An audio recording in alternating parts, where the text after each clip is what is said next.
Hello and welcome to Star Wars News and Weekly Comic Recap presented by Tales from the Dark Side. This week we're covering the new comic release, War of the Bounty Hunters. Also, we remind everybody that Father's Day is fast approaching, and we give some simple gifts ideas to say thanks to your Star Wars dad. We'll review and give our opinions on Bad Batch Episode 6, and in a Bad Batch, It's a Trap, we theorize about who sent who where, for who, or what, and when. How? Why? Hey, there will also be a CBCS Bronze Age box opening this week, along with pickups. And any show, especially this one, would not be complete without some dad jokes to share around the water cooler in the break room tomorrow, and no one else delivers punchlines like Jedi and Wookiee. And let's get it going, fellas. I don't know why they keep telling me to do that segment.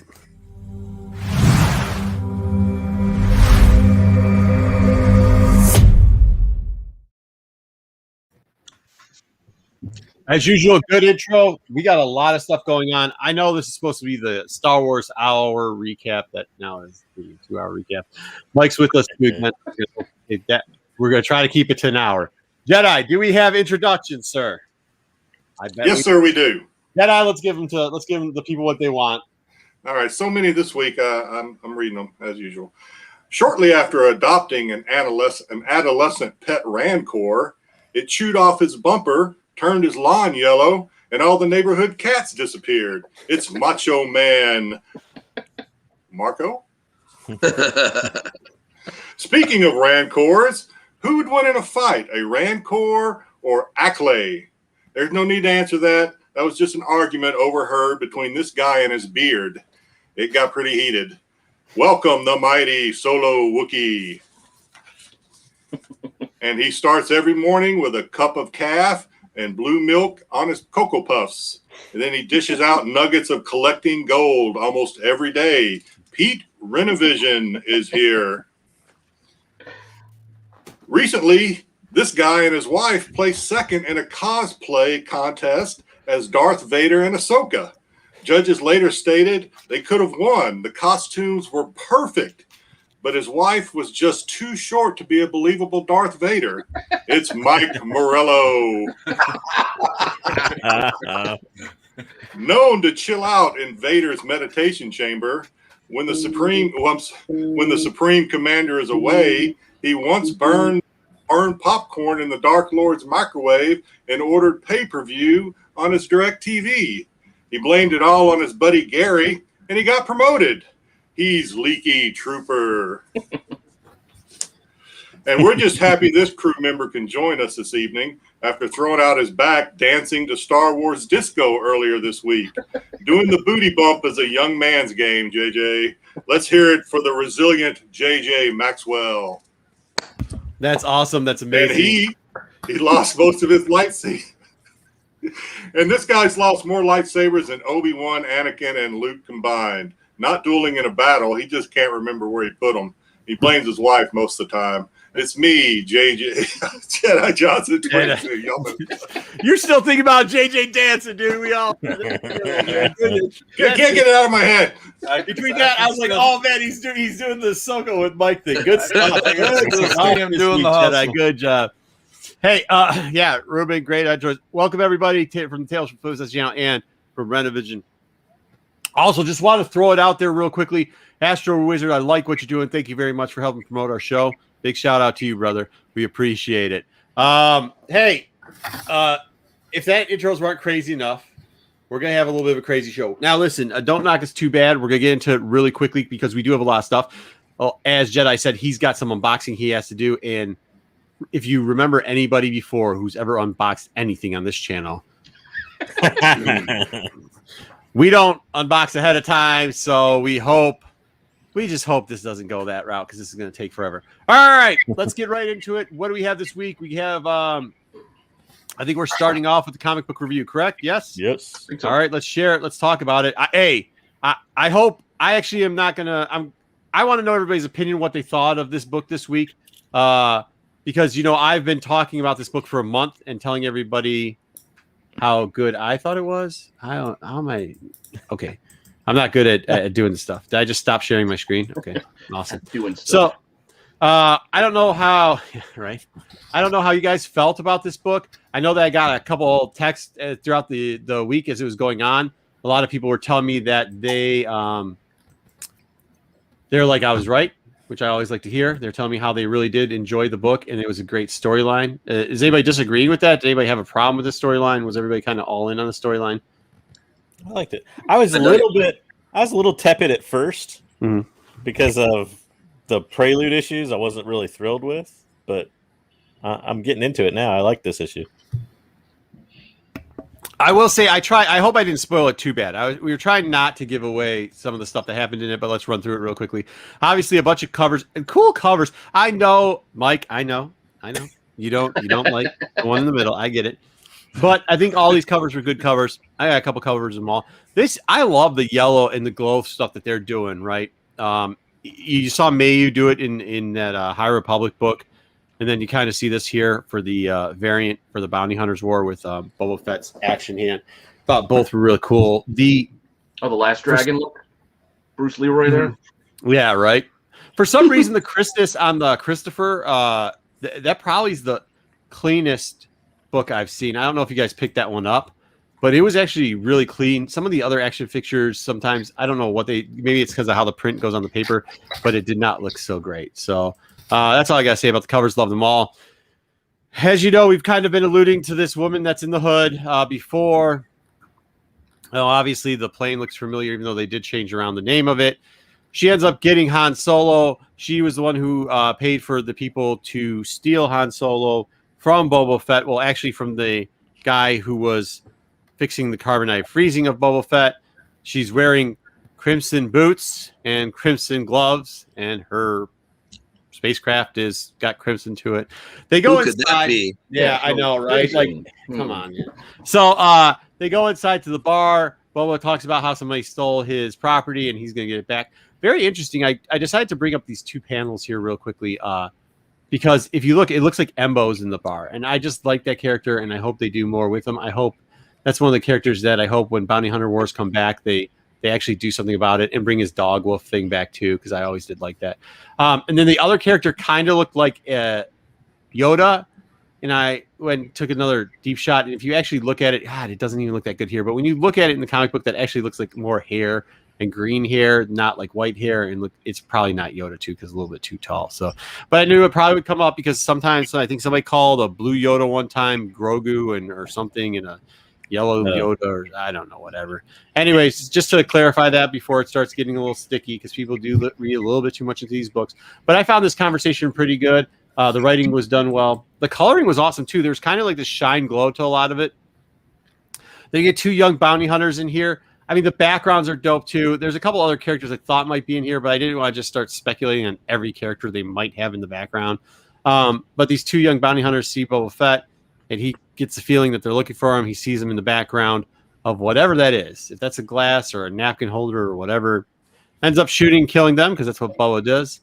Then he goes outside. They try his ship, Slave One, almost gets blown up, just gets a little damage to it. I know people were upset, and I tried not to spoil that either because they saw the preview where it looked like his ship got blown up. It doesn't actually get blown up, but we got Forlom. Yes, that's Forlom for those old Kenner fans, not Zuckuss, right? I got it right? Yes. Because they messed it up on the cards. It's the other way around. No, that's Zuckuss. So it is Zuckuss. Yeah. There we go. I countered it up. That's Forlom. Yeah, I did counter it up. There you go. So Zuckuss and Forlom. I tried to tell a joke, and that's what happens. You mess it up in your own head. Now, remember, one of these is actually a bounty hunter, like alien species, and the other is a robot. Forlom's the robot. That's why it's Forlom, because it's a robot. He's essentially a droid. Yeah. Droid. And that's the one that's in the black or whatever. So anyways, they set up a trap. Now, do know, like, throughout history of Star Wars, I think we talked about this before, and JJ started laughing because he likes this. JJ, what's the history of Forlom and Zuckuss as bounty hunters? How good were they? Awful. Terrible. Yeah, Mike, were they not like known as the worst? Like, Yeah, they're the bumbling idiots of the bounty hunter. of the bounty hunter world. The Rosencrantz and Guildenstern of bounty Exactly. That's perfect. That's exactly what they're like. And they sell each other out back and forth all the time, Yep. and then double cross each other and make deals with each other and boba, and then it just They're the Bartles and James of Hasbro. So that's why we were kind of alluding to that other cover, because they're actually going to do a one shot of these two. Hopefully, but they, even if they do get injured or destroyed, they have a way of bringing themselves back. We do see Zuckuss getting kicked and thrown down the levels. I have a feeling that he didn't go splat. As far as Forlom, well, he loses his head. I'm not in the right screen. He loses his head. And then Boba, this is kind of cool. He put it in there. He pulled like the whole, what was the one bot that they used for the Millennium Falcon? Sorry. I don't know if anybody caught MCM last night, but it was a very long night.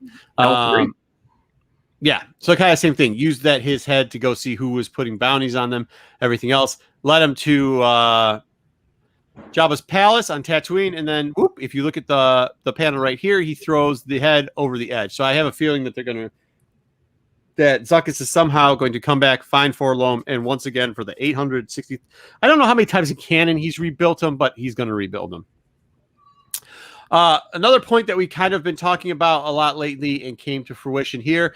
If you see down in the corner, there's the whole Hutt group talking, the whole Hutt cartel, as they say. A lot of talk about cartels lately. I don't know about all the cartels. I do know that there was a Hutt cartel. That's the only one I truly believe in. Anyways, the Hutt cartel's got my man here, Flexy McFlexbags. If you guys remember him, last week we reviewed him, told you that he might be a interesting reoccurring character named Boku, right? Buku. And everybody talked about that he doesn't miss ab days. Well, it's been 400 years, and he's still rocking out the abs, and it definitely looks like he went on the Hulk Hogan 46-inch Python workout plan. They give us a couple more. They bring back this character called Marlowe.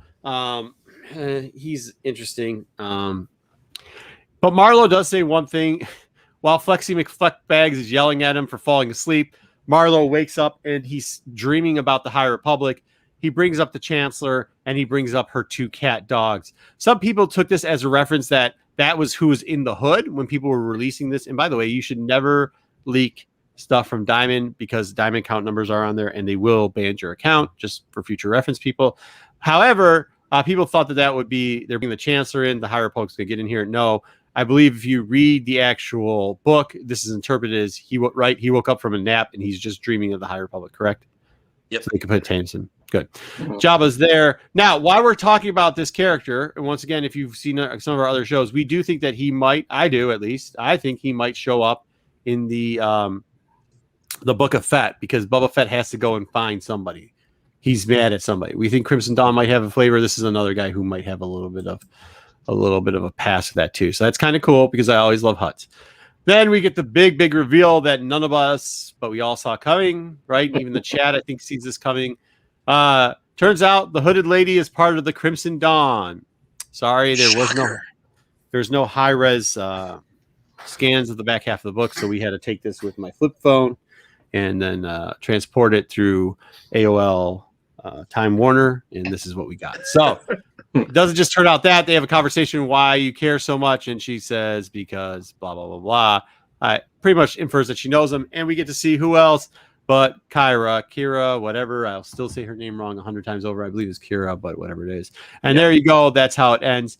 This was a long book, dude. Yeah, Ruben liked the reference to hey Ruben, what's going on? He liked the reference to HR. It was pretty cool, man. Go ahead. I have two questions. Yep. Once you wrap it up, Wrapped. So one is the old Forlom head get ripped off, and Zuck is putting them together for the 800th time. This is my first crossover event, so keeping track of all these books has been a little tough for me. But do you guys see an ultimate destiny of one or more of the bounty hunters in this book? Like this is it. This is the end of their story. Or do they never do that? Like, what's like going to be the culmination of this big crossover event? I'm like, they made a big deal out of it. It's got to end with something. And I'm kind of hoping, not being a comic book guy, like it'll lead into one of either the cartoons or the live action shows, but I don't think that's going to happen. So what's the end game here? So back in the late 70s and early 80s, there's this movie that came out called Return of the Jedi, and there's this character called Han Solo who's frozen in carbonite, and eventually Boba Fett so it brings him into Jabba, and then Jabba hangs him in the palace, and this chick with like two things on the side named Princess Leia ends up unfreezing him, however, still gets captured, and somehow a young guy who's been whining for 2 previous movies turns into a BA and comes in and kills a Rancor, which he could have put to sleep, and saves both a Wookiee and Han Solo and Princess Leia and 2 droids. Yeah. But all And Lando. all of that, you know, I know like Han is leaking right now. He's like melting, so they got to fix him. But They did that already. He's they stabilized. did that. But I mean, yeah, I get all that Return of the Jedi crap. But what about this limited series? You think Like, they're gonna? You what's think the does point? this? Are you asking? Are they gonna actually kill off a bounty hunter for real? Yeah. Is there a No. point to this, right? No. Like, No, in they won't do Empire, that. you just saw them real quick, right? 5 bounty hunters. And yeah, I'm trying to figure out, like, from a comic book perspective, putting the movies aside, like, where is there going to be like some big payoff to this? So what I think, this is kind of what we've been leading up to the last month, where yes, Astro, where we were saying these are crimson covers. If you go back and read them, these are crimson cover. We were leading to that they're going to bring. We think that the Crimson Dawn and that the Hutt. I believe everybody's in agreement with this, right, Mike? And that the Hutt cartel are going to have some portion of a play in the Book of Fett, and they want to reintroduce these characters or reintroduce them, keep them on top of fresh of everybody's mind. Let's So put it you'll this see- way: if they don't do that, the show will suck.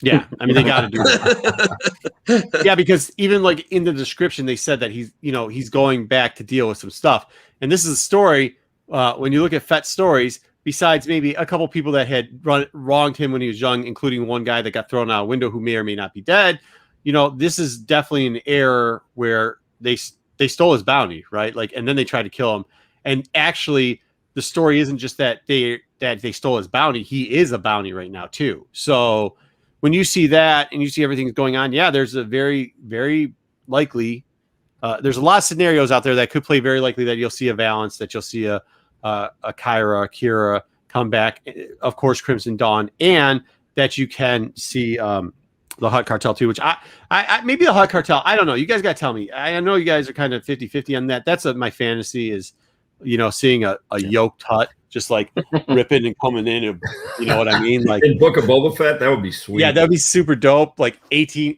18 pack going on and stuff like that. But I mean, it could happen. Probably Get Dave Bautista to play him. That'd be awesome. But yeah, I mean, especially if you're gonna go 1-2 seasons with it, I think it's pretty popular, and those characters are pretty popular. And that way, you could reintroduce. When we were talking about a lot of the reviews of the live show, it's to introduce or reintroduce characters over and over to the live show. So that's a possibility for it. I think that's the route a lot of us see this going. Yes. Yeah, I had the second. Sorry, the second question was, and maybe it's not a question. I just love how Han Solo is kind of a primary or secondary character in this, but he's frozen, so he's just kind of there. But I love that he's a character in this book, but he's more of like he's Bernie. That's awesome. He Weekend at Bernie's. Oh my god, Bernie's. Yeah, he is Nice. Bernie. He's He is Bernie. Bernie. Yeah, it's a mashup of John Wick and Weekend at Bernie's. So Lopez. Yo, I was thinking of- Lopez. I was thinking of something else that's interesting. Speaking of Darth Lopez's comment there, Which we- is you have to read it out. Not everybody watches the show. oh well, he had to put a restraining order on Emilia Clarke. It was bad; she wouldn't let it go. Anyways, the thing I found interesting is we haven't heard a lot about casting for Book of Boba Fett, right? As far as other characters besides who we know is in it. Yep. So it's kind of interesting that you haven't heard anything about that, and the show comes out in December. And Right. you see, and Bib's the only guy who got shot in the head. And by the way, like the Bib relationship, it is a Java thing, but it's also a Hutt cartel thing. There's no way the Hutt cartel let Bib Fortuna take over Tatooine, Right. the ex-home of where they had the leader of the cartel. There's just no way that's a possibility at all. Well, and JJ, I was kind of hoping, and I know it's not going to happen, like maybe Emilia Clarke and Kira would come into that, but I know she's in that new Armor Wars Samuel Jackson series. So she's still in the Disney universe, but who knows? I don't think they'd bring her back, but I thought that would have been kind of curious. Okay, so guys, real quickly, we just talked about this because if you guys haven't, if you're over on Revision, you've probably seen it already. If you aren't, you're here. Make sure you go over to Revision. Last week, me and Pete started a new show on Wednesdays, and we did tier ranking. This week, we're supposed to be doing a casting call because Pete used to write an article years ago called "Casting Whatever." No, I was just doing the wizard thing from Wizard. The wizard thing. Who is Emily Clark? Clark? Who is that? Who is she? Amelia Clark. That's Amelia Clark. Daenerys. She's the one who plays dragons. Kira. Plays who? She is the one who She's the one who plays plays Kira. Okay, Yeah, cool. That's Solo. what I thought. I just because he said Kira and then he said Anne Amelia, so I didn't know if it was two different people or if it was, I just don't know actresses and actors' names. Yeah, what if the Marvel thing's all a ruse and there's really Mace Windu and her coming back and they're filming a Star Wars show? That would be so imagine. Could you imagine the blue? Oh my god, that would be so cool. That would be fun. Samuel L. Jackson was a big Game of Thrones fan. Just saying. He was. And she's in Disney Plus, so I kind of think like the old movie studio. She's under contract. Maybe she'll do a guest appearance. Who Which knows? one was she in Game of Thrones?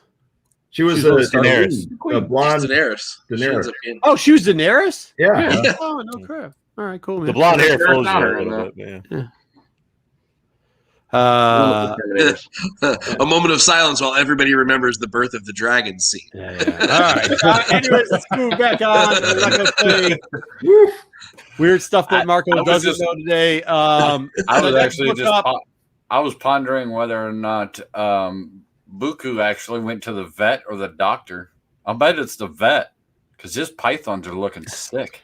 Bro, jokes are only we designated that for jokes later. to a certain segment, Solo to a certain segment. We have given you your own segment just for jokes. Hey, that was This ain't it. This ain't it. This is not that segment. All right. Next week we got Bounty Hunter, the Bounty Hunter title. One of my, it's the second favorite title going on. Well, it might be the third because the main title for this right now is just Straight Fire. Then Vader's been really, really good lately. Bounty Hunter is a solid one, but we get Quill on the B cover, the Pride covers. We're going to do a character. JJ, what are we naming this new segment? I just called it character profile because Cool. We're doing a character profile later on her, just to keep everybody in the loop on here. She's a fan favorite of everybody. By the way, safe travels, Jen. Jen is like now at this point. She's now the Brad. Who was the guy that Jimmy Kimmel always said was going to show up? And show never showed up. Matt Damon. Yeah, she's the Matt Damon of the show. She is absolutely the Matt Damon of the show. All right, but either way, she's a fan of that. I know that's one of the first things we always talked about, and JJ's the same way. We really like the books that this character was in. Not a huge fan, but we'll look at some of her other pictures to see what she actually looked like before. We'll cover that in the character update. And that's all we've got for this week in Star Wars comic book news. I hope you all enjoyed it. I hope chat and people underneath, besides thumbs up, give us comments. Tell us how you guys are liking this series. I know it's a crossover, and I know everybody hates crossovers. I know it. I do too. But as far as crossovers go, as far as the main title goes, I think this is a pretty solid book we're looking at. This is my first crossover. It's a little confusing for me, but I'm getting the hang of it. Yeah, don't get too comfortable because they're really bad, and Marvel loves to do them all the time, even though they said they were only going to do. Remember that year? What was it? 2018 when Marvel said, "Guys, you know what? Was it 18 or 19? No, 18." They said we're only going to do one crossover a year. Remember when they said that? Yeah. Yep. Right. That lasted about 2 months. Yeah, and DC said they weren't going to do any, and they did 3 last year. So I like how too in the past. 4. I forgot about Death Metal. Whenever they've done one in the past for Star Wars, it's been like one issue, like Vader Down. Like one issue in each series and the one shot, and that was done. And now it's like, oh, Star Wars is popular. Let's make it like 35 issues. Well, no, okay. So this is what I'll give you. They did it. They started off doing it right, where it was only 2 issues per book, or per title, which is fine.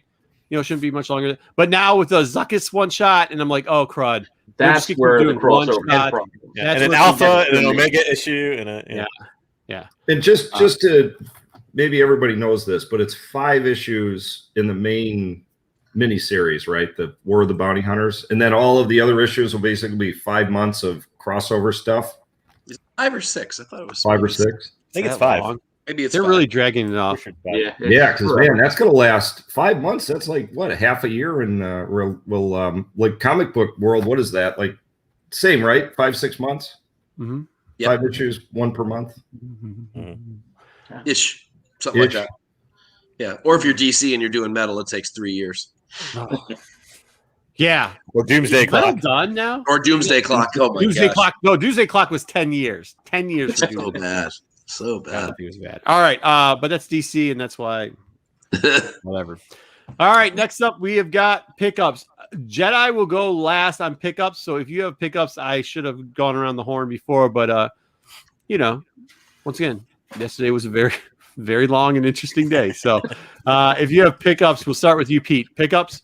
I have no idea. You asked me right as we're going live. By the way, do you got pickups? Good job, Mike. Oh, Pickups? I do actually, but come back to me. I gotta go get them. Okay, Jedi pickups or Leaky pickups.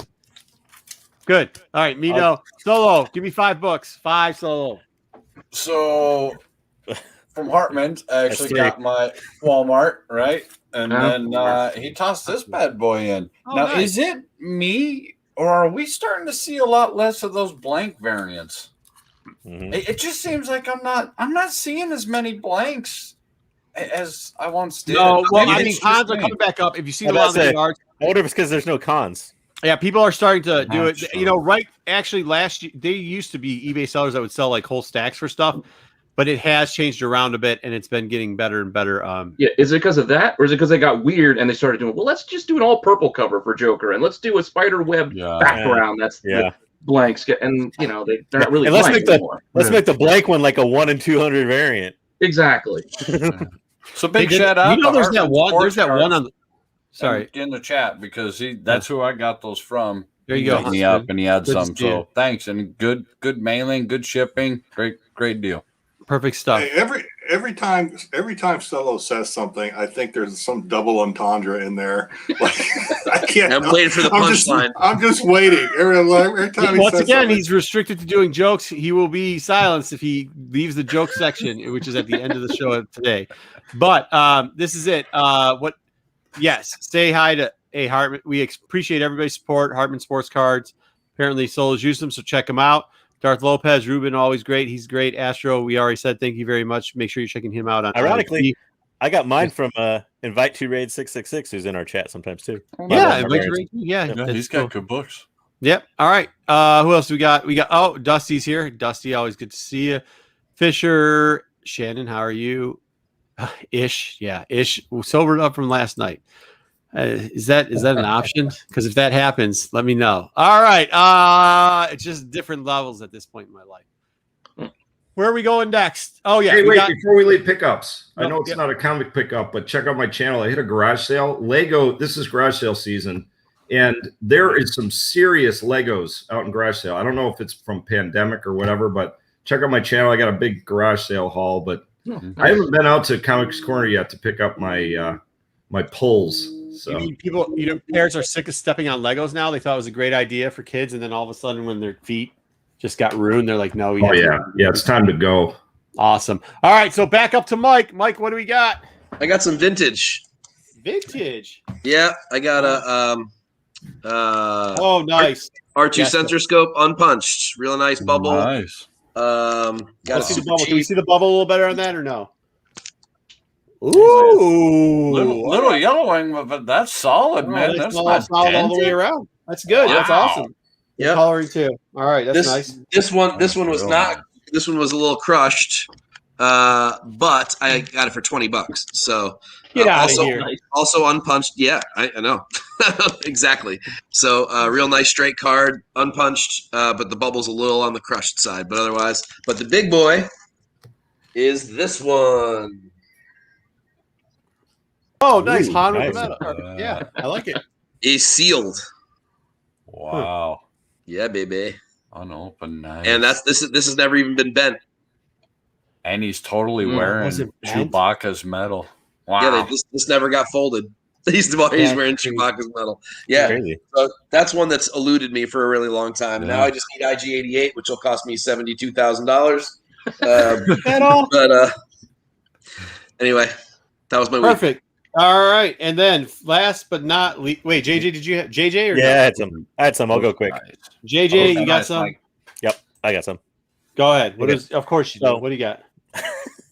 First one is a little Lando variant. Yeah, baby. So, Love it. was hard to find. 1 in 25 for Lando Double or Nothing #1. Yeah, I just ordered a bunch of those. Yeah, a bunch of that series. They're starting to disappear. Now, my quest to get... Someone keeps doing shows, and every time they do a show, all these books seem to disappear that I've been hunting for, and I wish that these three guys would stop talking about the books that I'm looking like these for. solo variants here that are... yeah. But next up, I've been trying to find all the Dark Horse variants. I'm like on a quest to hunt them all down, which is going to take for freaking ever. But I did come across this guy for fairly cheap. Ooh, oh, nice. So this is the Star Wars Darth Maul #1 Dark Horse run. But it's it's the photo cover with, you can't see it too well, but foil print from Dynamic Forces. Dynamic Forces? You can see it, yeah. It is Dynamic Forces. Dynamic Forces, the king of the foil prints. Indeed. I love that book. I'm huge on that book. I think it's great. Yep. Yeah. Good pick. Great pickup.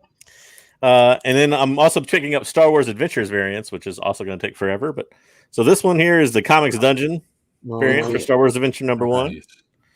This guy is kind of sort of rare. It's the Heroes and Fantasies store exclusive. Ooh, yeah. For Star Wars Adventure 1. Like that. Yeah. And then I got a #8 little Hondo, which I think was the B cover. That was, yes. Yeah. Yep.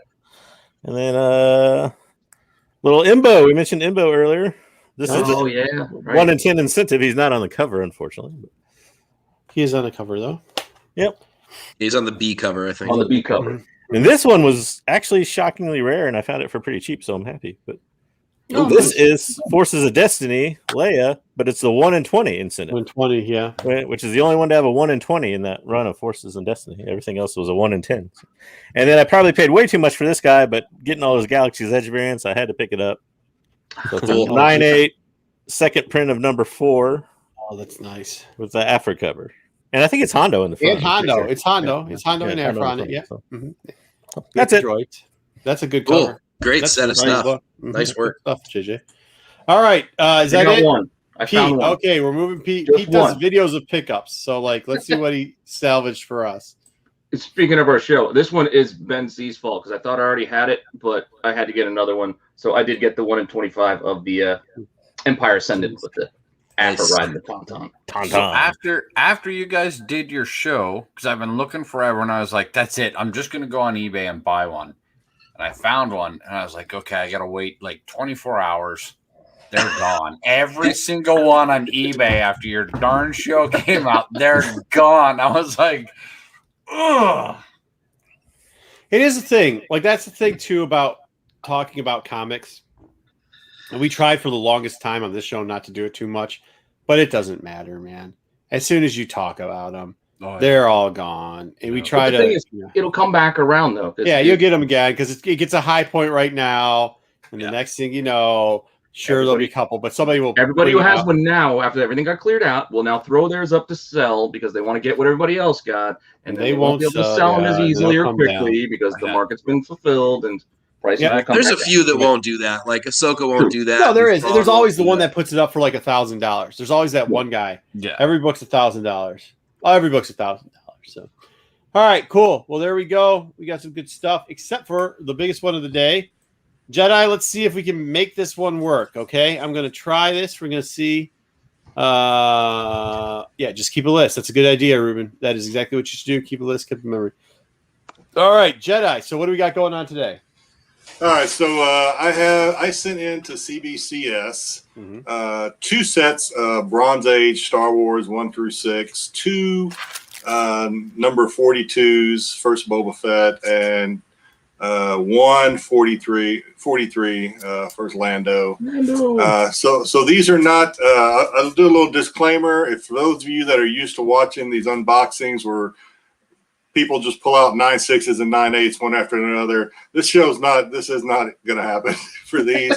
These are stuff that I've had, I picked up, and probably won't ever sell them. But if I decided that if I were to ever sell them, I wanted them to be graded so that there would be no issues in selling them. But probably not going to happen. So here we go. First of all, we got all this stuff. All right, it's a lot better than Wookiee doing it. You're building an interocitor over there. So they came bubble wrapped, and there's a small stack. Hey, Jedi, how long did it take? to unwrap these? No. No. Submitting. After you submit. Oh, so these got accepted, I think, end of February, and I just got them back last week. So what's that, about three months? And that was with the cheapest grading they had, which I think is their modern grading or whatever. So not terrible, but for CBCS, I've gotten them as quick as a month before. So I think it is slowing down, but we'll see. But yeah, about 3 months for these. All right. Okay, so here we go. What book is it? Number. First one. Let me flip it over. Cover the grades. I'm going to pull out the plastic so hopefully you guys can see it. So this is a Star Wars number 4. 4. Okay. All right. Tell me when you're ready. I can see it. Okay. So here we go. Let's see what the grade is. Number 4. Hey, 6.0. Not bad. Yeah. Not bad. Like I said, when I submitted these, I thought these things are going to run. That's a little lower than I thought I'd get, but really? I thought 7 to 8.5 is where these would range. And I guess the medium probably did, but there were some that graded a little lower than that. That was the last general 30-cent price book too, right? I mean, it's part of the Star Hope. Is the part of 4 of 6 of the but it was the last regular 30-cent price book. Okay. Up next, what book do you got? Okay, up next, we have another Star Wars number 4. So this and you thought all these were going to be in that 7 to 8 range, right? 7 to 8.5 is what I thought. I thought maybe some might sneak up into the 9s, maybe. So here we go. Another number 4. Hey, 7. All right. 7. All right. Can live with it. 7, not bad. Are these newsstands? Any of these? I couldn't see on that so last these one. are these are all newsstand or what's considered newsstand. Okay. They're not the direct issue with the diamond, and so. Okay, the next one. Let me pull it out of the sleeve. Next one is number 3. Okay, number 3. Give me a second. Oh, there we go. Number 3. Part 3 of it. And go. Cover. All right, and go. And 7.5. There you go. All right, you're getting up there. This is one of my favorite covers. First Chewbacca cover, I believe. Isn't that Harry from Harry and Anderson's? he and a lot of those early. He was kind of like back then. Chewbacca changed about as much as Afra does on the ones today. So yeah. All right, next one we have. Okay, another number 3. So they kind of kept these in order for me. Yep. And let's hit it. Oh, 6. Nice. It's kind of 6 and a 7. I mean, you're kind of all over it with it. All right. Yeah. You didn't press any of these or anything? I didn't press or do anything to these. I rarely do. All right. Next one. No, you weren't. Wait, put that guy back up with his comment. I thought that's what you were asking because you saw the comment. Yeah. Oh, I thought it said NWO. It says OWN. All right. Or wait. Oh, no. Not pressed, not cleaned. I just sent them in. Really just wanted to protect them. From I'm with you. Okay. Oh, all right. Number 2. Okay. He says the big boy. This actually is a big one. A lot of people weren't going after this book right away because they didn't know the Solo and the Chewbacca. It's been very cheap lately. It's really been picking up in pace as far as baby. Hey! This one good. 9.4 non-press. That's like there you go. That's pretty, sir. That is nice. That's a winner. Give me another second. CBCS is we have a second bundle, so we haven't gone through it yet. CBCS is fairly well known for grading pretty much a little bit harder. Yeah. Yep. Yeah, I've heard people say that they don't like CBCS, and one of the reasons I hear is because they do grade harder, and people want those 9.8s, especially if you're going to resell. But I don't know. To me, I started using CBCS from the very beginning because, at least to me, they were simpler, at least back then. Well, yeah, they still are simpler to kind of submit. But I love CBCS, and especially if I'm going PC. Okay, we got a number 5. This one did 1, 2, okay. 3. Let's see if I can do math. All right, 5. Part 5. Not even math, just count. And hit it. Big 5. Okay, all right. Not bad. Black, a lot of black in the cover. That's good stuff, man. Yeah, that's great. Nice. All right. You're man in the comments, right, Pete? Yeah. Also, it was an NWO shirt Oh, nice. Ooh. Hey, Okay, too sweet, this- brother. There you go. This may be the lowest. I hope this is the lowest grade I get. What Number book? 6. Number 6. That doesn't sound good. Actually, I clipped this to show the actual line in the black here. This is a tough book to get in high grade, believe it or not. Yeah. There's not a ton of them out there. A lot of dark, a lot of cover. It's the last part of the movie adaptation, and not a lot of people gave two cruds about it. So let's see what you got. All reds That's and blacks. Ooh. It's still not Yeah. terrible though. That's not Yeah. bad. I would take that all day long, Me too. young man. That is nice. I Does live it have in any the 2.5 notes? to Do we have any 4 range, notes? so 5 is great. Well, CBC. That's another thing. CBCS gives you the notes for free. Sometimes they're kind of vague. They don't get specific. But I didn't jot them down. Yeah, fair enough. All right. All right. The next one is There we go. all right. Number 43. First Lando. Lando. Lando. Hey. Nice cape, brother. What do we got here? Ready? And Okay. Wow. Yeah, Nice. baby. Nice. There And we direct. go. Direct version. Oh, Yeah. Yeah. beauty. There you go. And next, we have another number 5. The second of the fives. Hold on. 1, 2, 3, 4, and 5. Yes. 5. I should just do it by 7. Oh, That's 6. That's 6. There you Yeah. go. And go. 7-0. Okay. All right. It's in the range. Yeah. It's in the range. Yeah. And next. Oh, I should save this one for last. I'm going to go ahead and do it just because these are. Take Oh, it that's last. a good sign. What You number? want to save this one? What book? Okay, we'll say it's number Save it. 42. Yeah, Number save 42 Save to it. the last. Save 42 to the last. Yeah. 42 is the I'll ones set to it- wait till the I'll end. set it down. Build the suspense. Okay, another number 2. 2. Okay, good book. Yeah, a little low, but all right. We All got the right, 9, 2, 4. 6, 5. Nope, still good. Yeah. Hey, man. Yeah, I mean, for those 2s, people just would roll those over for the longest time. Nobody would pick them up. So, like, that's good, man. All right, we should be getting down some number 1s pretty soon.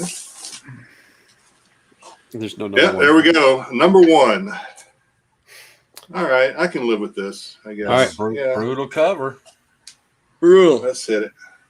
Okay. Nice. What do you mean you can live with that? Yeah, you can live with Yeah. that. Yeah, I'll take that. Hey, No, that actually, sucks. too, Just send that to me. Yeah, that's send fine. over here, man. What are you I'll talking take care of about? that You one can for live you. with that. that one's really wrapped. That's That's wrapped really well too. Like it's not off thinner. That's good. All right, another number 1. A little lower on this one, but still good, I think. 7. Yeah, still good. Are you kidding me? Come on. Jeez. It's all black. The whole thing's Yeah, black. Yeah, that's a tough cover. Okay. What we got? Okay, the last number 6. Number 6. 1, 2, 3, 4, Yeah. 5, and 6. Yes, Last in the original series.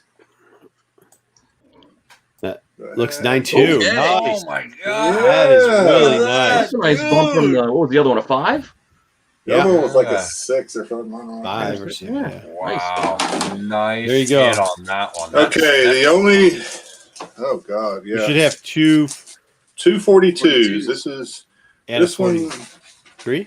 Do you have one more 43? No, we already did 43. You only only had one had Cats 43. liking them. I only had Cats one liking your 43. books. That's all I There can you tell go. you. All right. All right, so 42. 42. This is not the one I almost showed earlier. This is the other. It's just the second 42. We'll say first Boba Fett, depending on who you ask. No, that's it. Okay. 6.0. 6-0, nice. So Not bad, 8th man. Boba Fett. Yeah, I watched your show earlier. Oh, Pete show. All of you guys. Oh, why did you guys say it was the 8th one? Yeah, I Mike said think- it's like the 8th. Are you saying the I think Feck it's- one is the cover one that's not one is one and the I think it's 8. There's Treasury. There's Super Special. There's the novel. Oh yeah. Just Yeah. throw it in the main. Comics. Okay, yeah. Staley's All the weird Sunday. Yeah. The You guys are throwing it annual. all. Yeah. All right. So And a then the- normal comic so- run first Boba Fett. Okay. yeah. I'm just Here's being the, messy, man. I'm just being messy. Here's the other Boba Fett, the one that I'm really happy with. Go ahead and show that bad boy. Oh, Nice. Nice.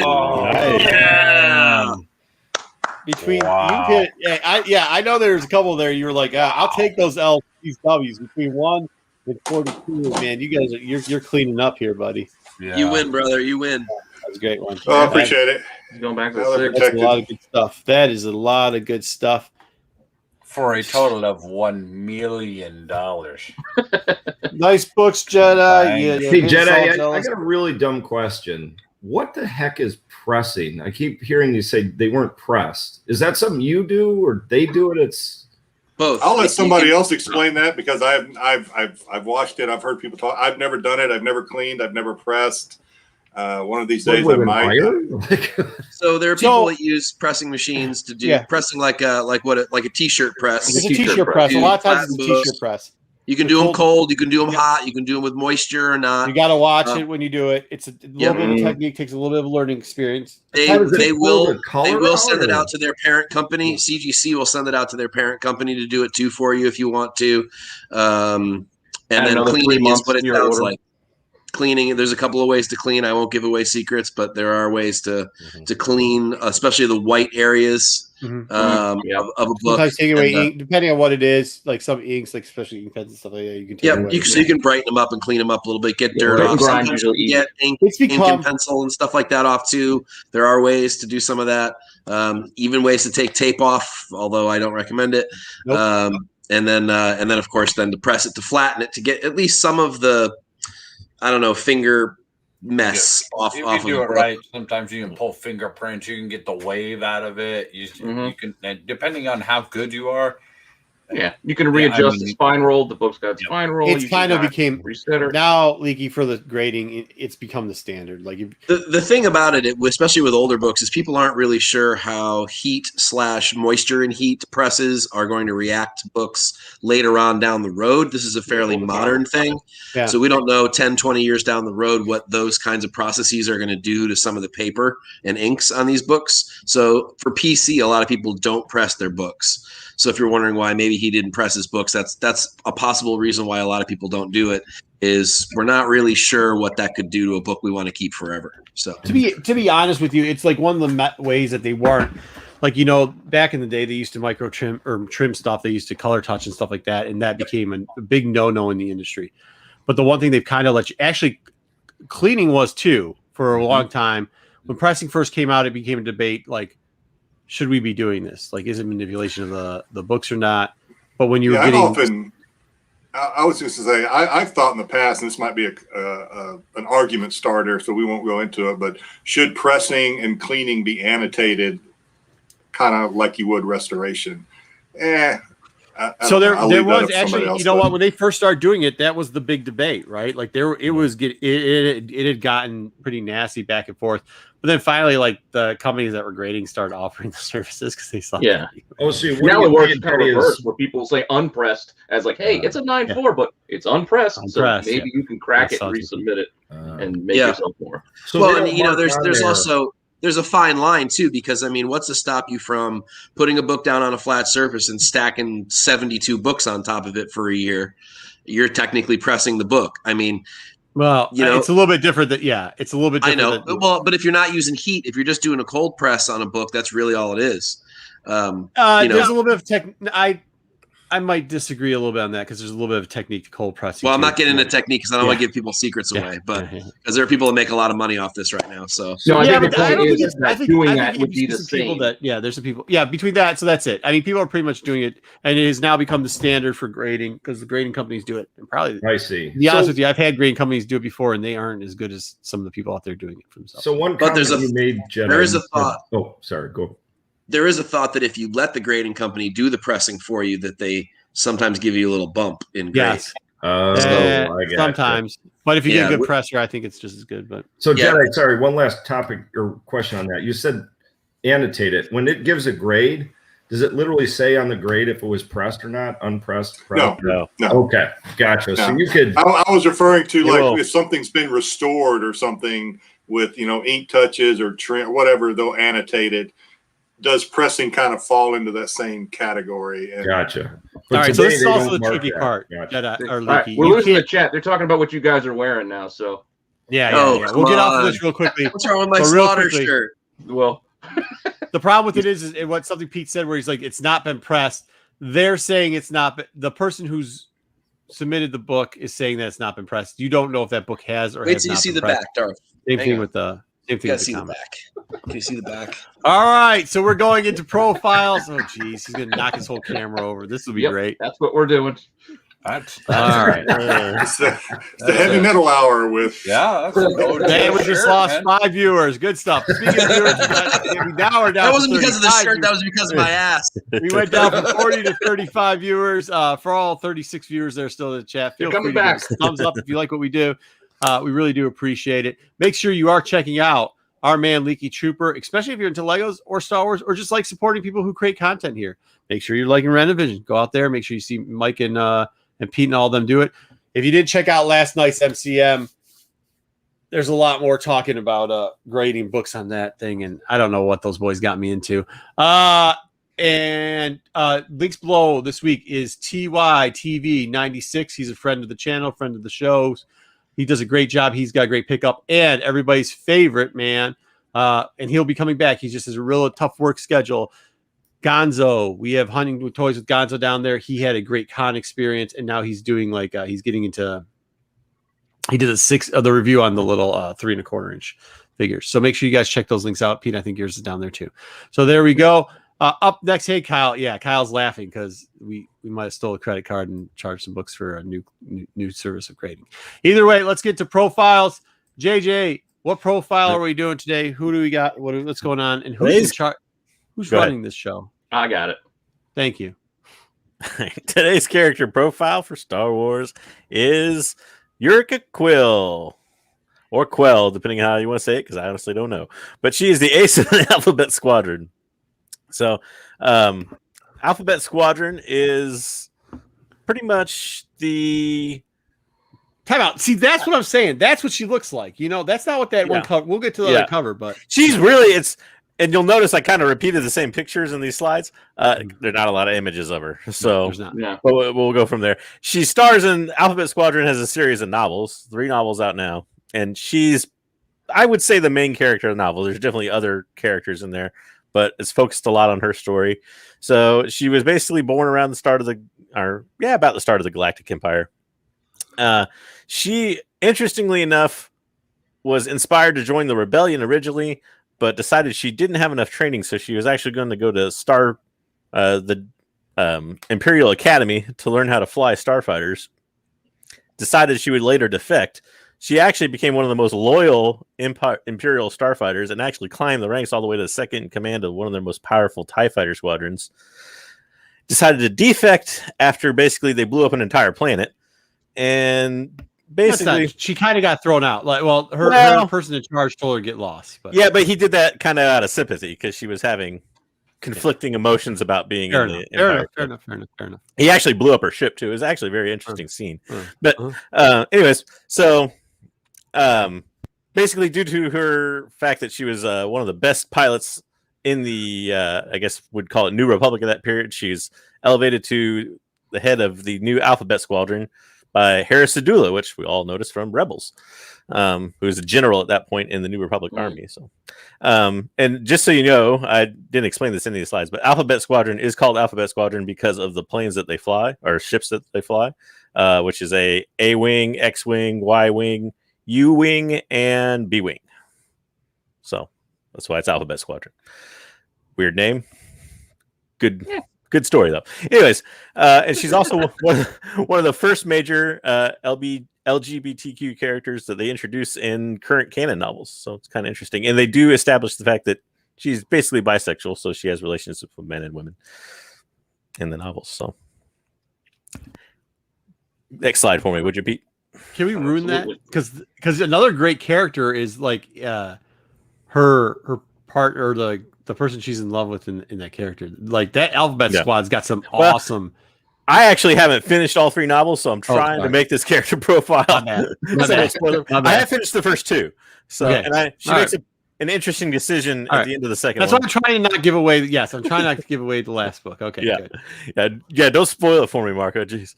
Anyways, so very important first comic appearance is TIE Fighter #1, which It's actually her first and only comic appearance to this point that we know of. It's definitely a full appearance, so no full versus cameo debate in this thing. She's in like 12 panels, talks the whole time. They identify her, everything. It actually contains also the first appearance of. That doesn't mean anything. Yeah, look at Gambit. Sure.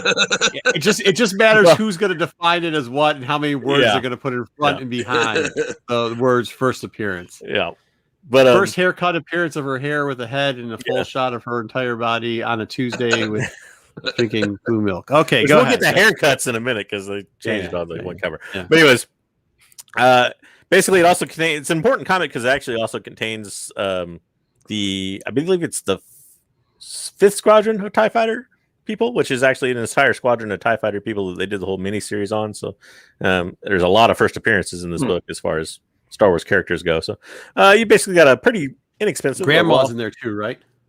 Yep, Grandma, which is the leader of the 204th, which is the evil, if you want to call it that. Okay, Imperial. let's not get too far down the rabbit hole there, JJ. Yeah. All right. All right. So basically, comic value, you're looking at about $8 to $10 probably in a raw.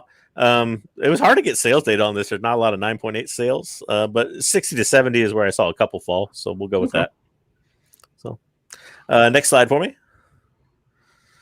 And so here's your variants for that same comic, TIE Fighter #1. So you had probably one of the more interesting JTC action figure variants here, which I think at this point he had already used a TIE Fighter pilot. So you get the TIE Fighter itself as the action figure. Hey, they did the diecast series on cards. That works. Yeah. So I like it. Mm-hmm. You get the 1 in 10 movie variant, which is an interesting TIE Fighter shot. Wait, hold on. Ruben says Ruben, please don't tell me you like the TIE. The only reason I picked up the TIE Fighter was one to complete a set, and I picked up a couple more because I knew it was her first, and I really liked the character. But please tell me you didn't. Please tell me you don't like that one. All right. Anyways, go ahead. I want to know what Pete thinks of the first one. At least he didn't double himself and put out another TIE Fighter pilot variant. Not fair enough. Two of them, but anyways, what do you think, Pete? Like he did with the Boba Fett one that he just released this week? Like the Boba Fett one? This Boba Fett looks cleaner, though. I'm telling you, it looks cleaner than the other one that he did. So I'm going to channel my inner Pete for a second because he always makes a point of. Go ahead, say it, Pete. I know you're thinking it. What? I want to hear you do it. All the unused space, that light blue space there, man. Yeah, that's not making your head explode.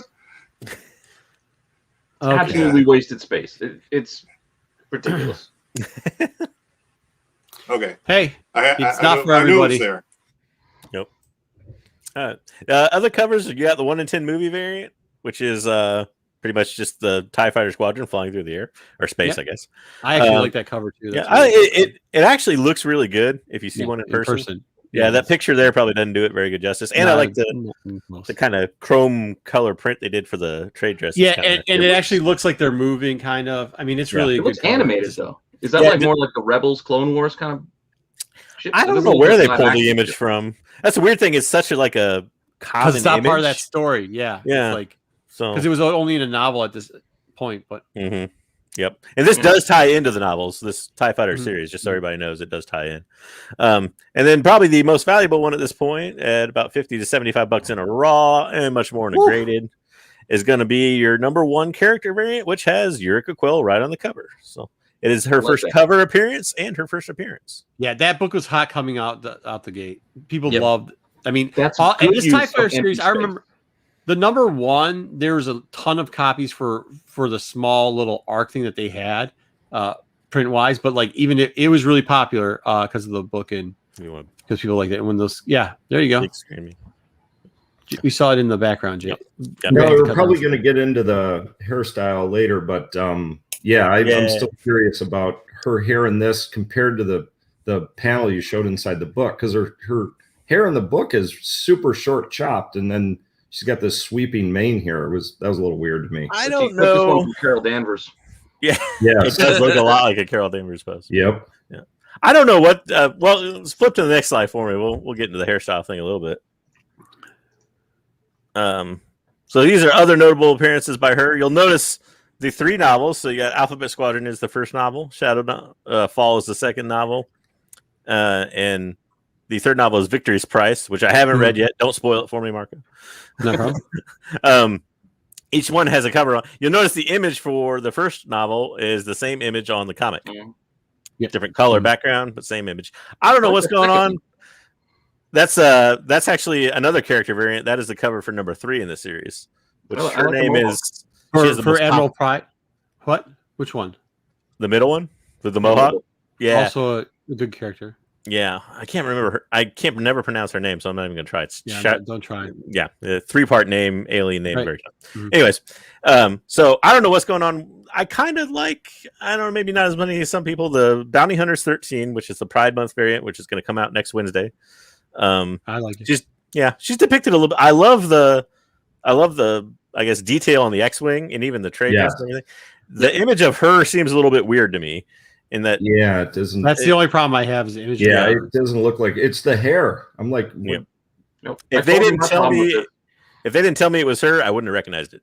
Yeah. No, I think when we brought that cover up, because we went over all these covers, I think when we brought the cover up, that was the one thing I was like, I asked everybody if they knew who it was, and nobody. No, said, I didn't even. And I literally know who that was. You got me that TIE Fighter book, Marco. I read it, then saw this cover and did not make the connection at all. Yeah, she looks quite different. Okay, can I try to defend it? Go for it. Yeah. Which one? Okay, so the cover of the novel, we can't see that other side of her head, so it could be shaved, right? Whereas now we're seeing it in this TIE fight or X-wing fighter. We don't know if she's coming or going, so she probably could have had her helmet on. And it's just taking her helmet off, and it's kind of got her hair in a what's the problem with the hair? In disarray. I don't have the problem with it. No, it was in TIE Fighter 1. She had almost like a silver crop cut. Yeah, when I read that book, I literally read it right the same week as we did the Pride cover. I had no idea it was the same character. Yeah, and she looks younger. It's like they de-aged her for it or something. She looks de-aged her. Am I the only one that's going to say it? She looks too white. Yeah, I mean, also in the comic, how she's described in the book. It's weird in the character variant, which is the same image they use in the novel, at least on the cover. She looks different inside the comic. She does, but her description in the novel is more towards the cover of the novel than it is the inside. I got you. But it's still a good cover, really. In all honesty, I love the cover. The cover looks dope. I mean, hey, I ordered 3, so I like it. It's I like the Viggo Mortensen cover on Victory's Price there too. That's pretty cool. I love this cover. It's probably my favorite out of all of them. But the only problem, like I said, that when we reviewed them, the X-wing is so detailed and so well done. She is muted by the X-wing because this is one of the best X-wing depictions I've ever seen as far as cockpit and character. And then they ran out of time and just left her in there like, oh, here we go, and shipped it. I almost wonder if this was drawn for a different she's purpose. Like rounded out. She's rounded out, and like her thing is she seems like maybe in the one picture for Alphabet Squad, this is what it is for me. In the Alphabet Squad, and even on the cover, she looks like her character, which is like this badass that kind of maybe doesn't know everything, but like when she gets tough, she's really tough, and she just kind of looks like some joyful, like round-faced young. Yeah, you guys are nitpicking the way that she looks in the X-wing, but nobody has a problem with her parking her X-wing outside the back of the high school in front of the peach stucco wall, apparently, because there's nothing else to go back there. Fair enough. True point. Let's get off this topic. That's not good optics. You're right. Thank you, Pete, for saving us for being old men. There we go. So this is a short character profile. This is pretty much the end of it. But take it easy, Lopez. Good luck tomorrow. She's a good character. I think they'll use her a lot going forward with a lot of different stuff. Cool. I hope they do. She's a great character. Yeah. Good stuff. Our next segment. I don't even have the segments today, man. What's the next segment? Who are we up to at guest next? Because that was supposed to be after comics. What do we got next? Next segment is. Aren't you guys supposed to be running the show this week? We're doing Bad Batch review. I can't run. That's why nobody's responding, because it's Bad Batch review means I'm dropping the ball. All right, Bad Batch review. Here we go. Let's add it to the stream. Okay. If I hear 2-0 out of anybody on this one, I'm going to shame you. But that's all right. Don't worry. Not from me. All right, here we go. So, of course, challenge accepted. She's back. I only see Carla now. I know. Right. After you Sorry, guys told sorry me, about I that. can't not see her. But I Pete, still love her. does She's a that great mean we're character. gonna get a Danny DeVito voice character? Maybe. She's, good. She's voiced really well. Oh, don't worry. When her husband shows up, it will be Danny DeVito. That'd be awesome. So she's, she's giving the little veil threats. Obviously, they're hanging out at her place. They've decided that that's kind of where their home base type area is now. We've got Omega trying to learn how to use her new bow. I really like that. I like the whole thing. This was kind of interesting because at first I thought this was a bounty hunter from the throwback from the Republic, and I wish we would have gotten it, but it wasn't. It just was two drunks hanging out with a converter voice box. Obviously, she's like, They were placing bets, right?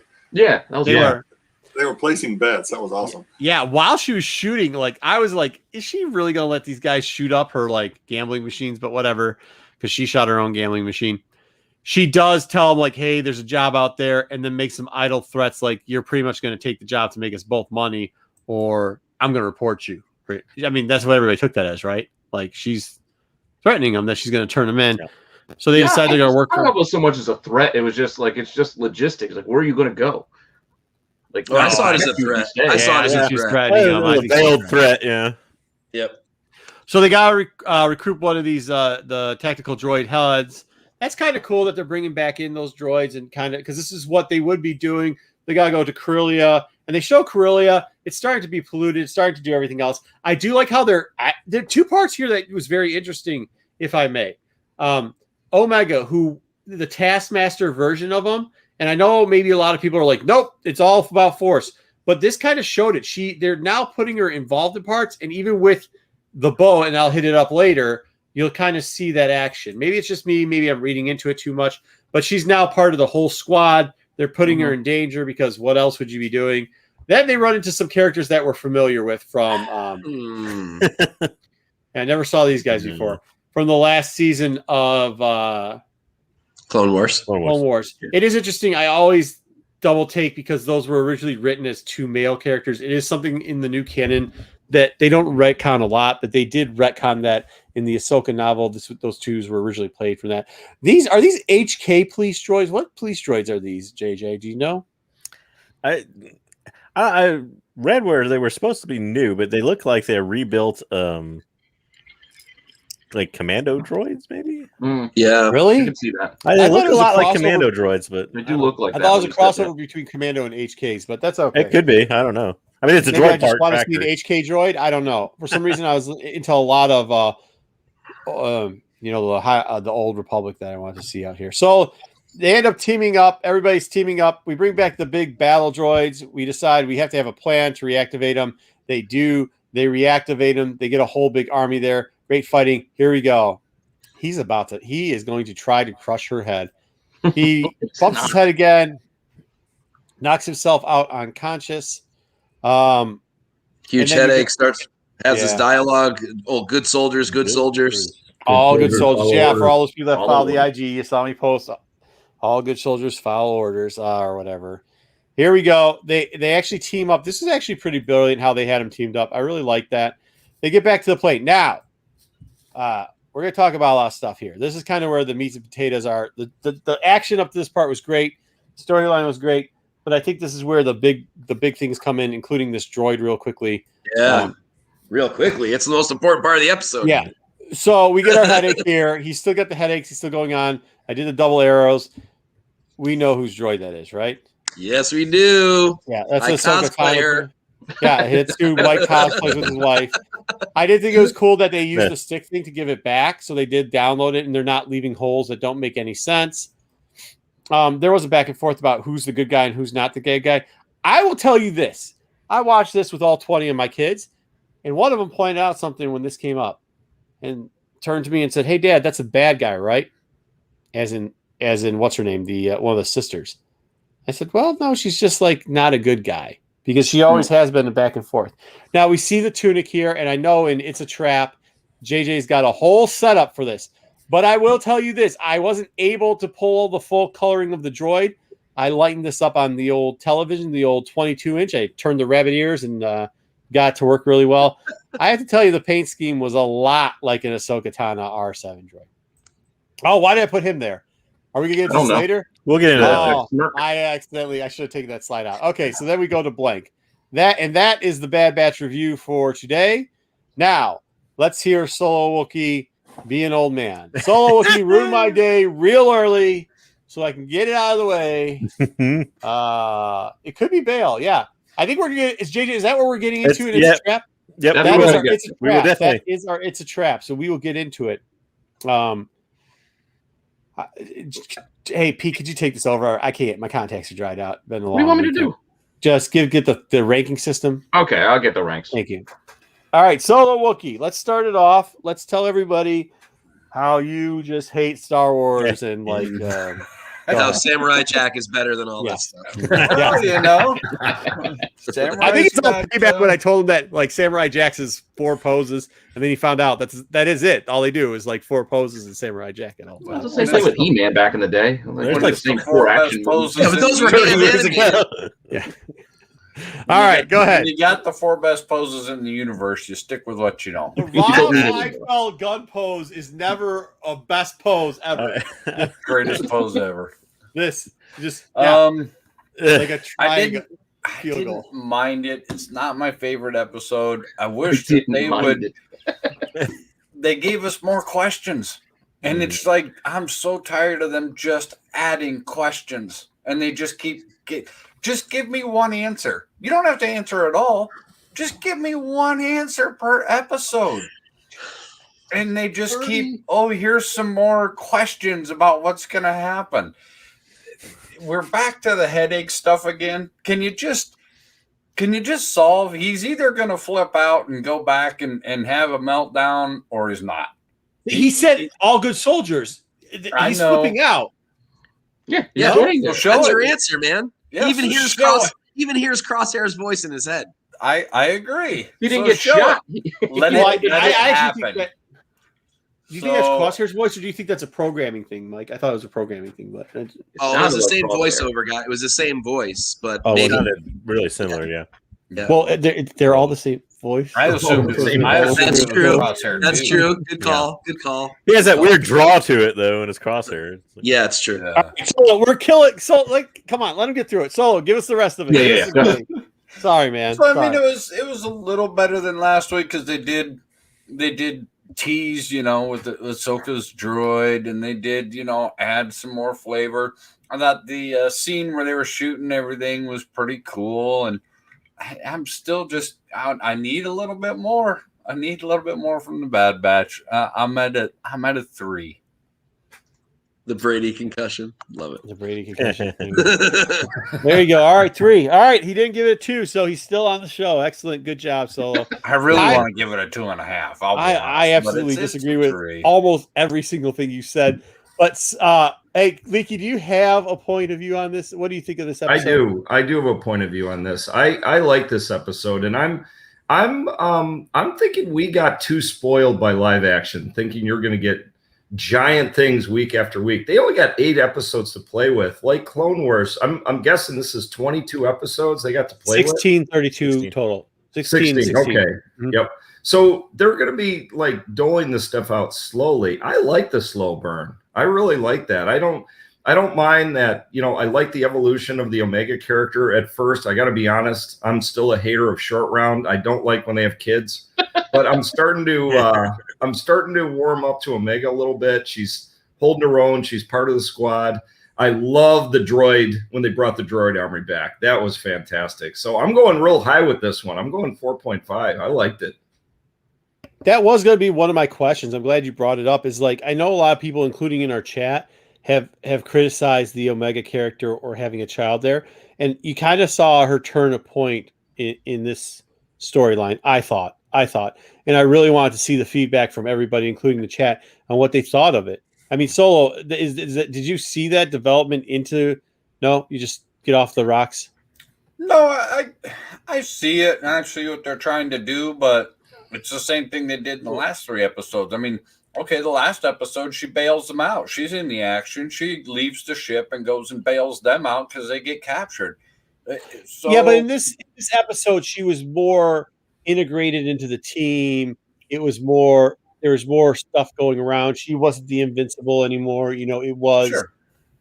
It was 6 boy, nice. Hold on to your potatoes, Dr. Jones. I love that. Yeah, but I'd really like to see her I'd like to see an episode where they put her in there and she's part of the team, and she nails it. She just No Time for Love. pulls it off and I mean hits the bow and takes out 4 guys. Yeah, Well, she did towards the end. She did use the bow properly. It was hitting stuff, and that's the. Go ahead. Okay, sorry. All right. So 1-1. Let's go, Pete. Let's get some stuff in here. Well, I liked it. I mean, I have very little. You cheat very big, but I enjoyed this. I think it was, it's building. I don't mind. With I don't the need my Indiana dessert Jones ball right reference. now. So we get home and order my rock like Solo down there. Like he just wants a dessert and get to the end. Like I'm fine with us building to that. Let's tell a little bit more of the story to get there. Yes, they are moving the story forward. I think we are seeing that Wrecker is clearly getting, his chip is activating, so we're going to have to address that sometime soon. Omega is learning and getting better at what she does, and your Taskmaster analogy, I think, is pretty adept, considering she didn't really practice between when they left and went on that mission, and all of a sudden, oh, you gave me a tip. Now I can do it well. I don't know. I enjoyed this. I'm going to give it 4, and let's just keep it moving. All right, good stuff. We will go to the master of unboxing, Jedi. Let's see what you got. So I'll just right off the bat and give it a 4. So I don't mind. At first, I'm gonna be honest. First, I thought we're looking at another filler. I say another filler. I know there's a disagreement on some of the others, but as it went along, I've quickly found out this is not a filler. There's a lot of substance here. I don't mind just going to the important parts. I don't mind that they're kind of giving us another mystery, another question to answer.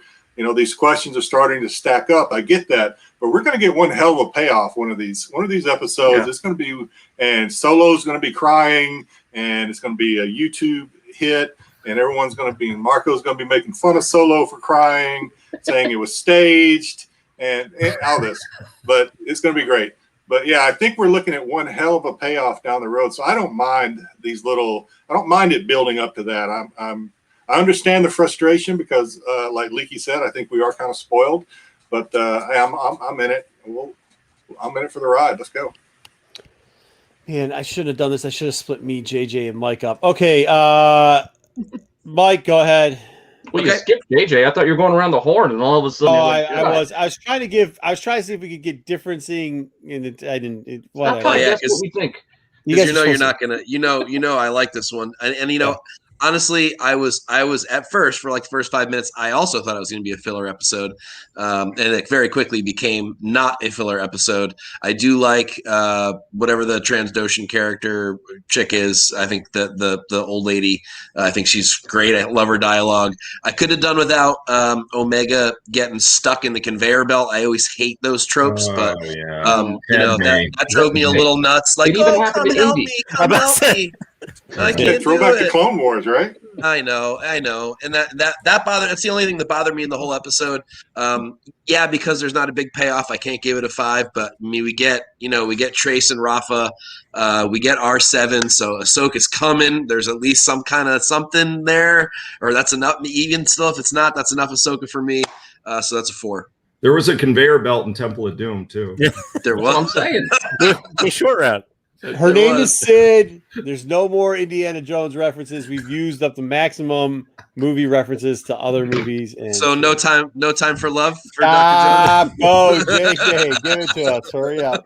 Okay, so I liked it.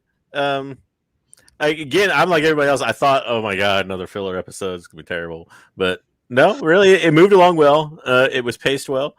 I'm not a big Martez Sisters fan.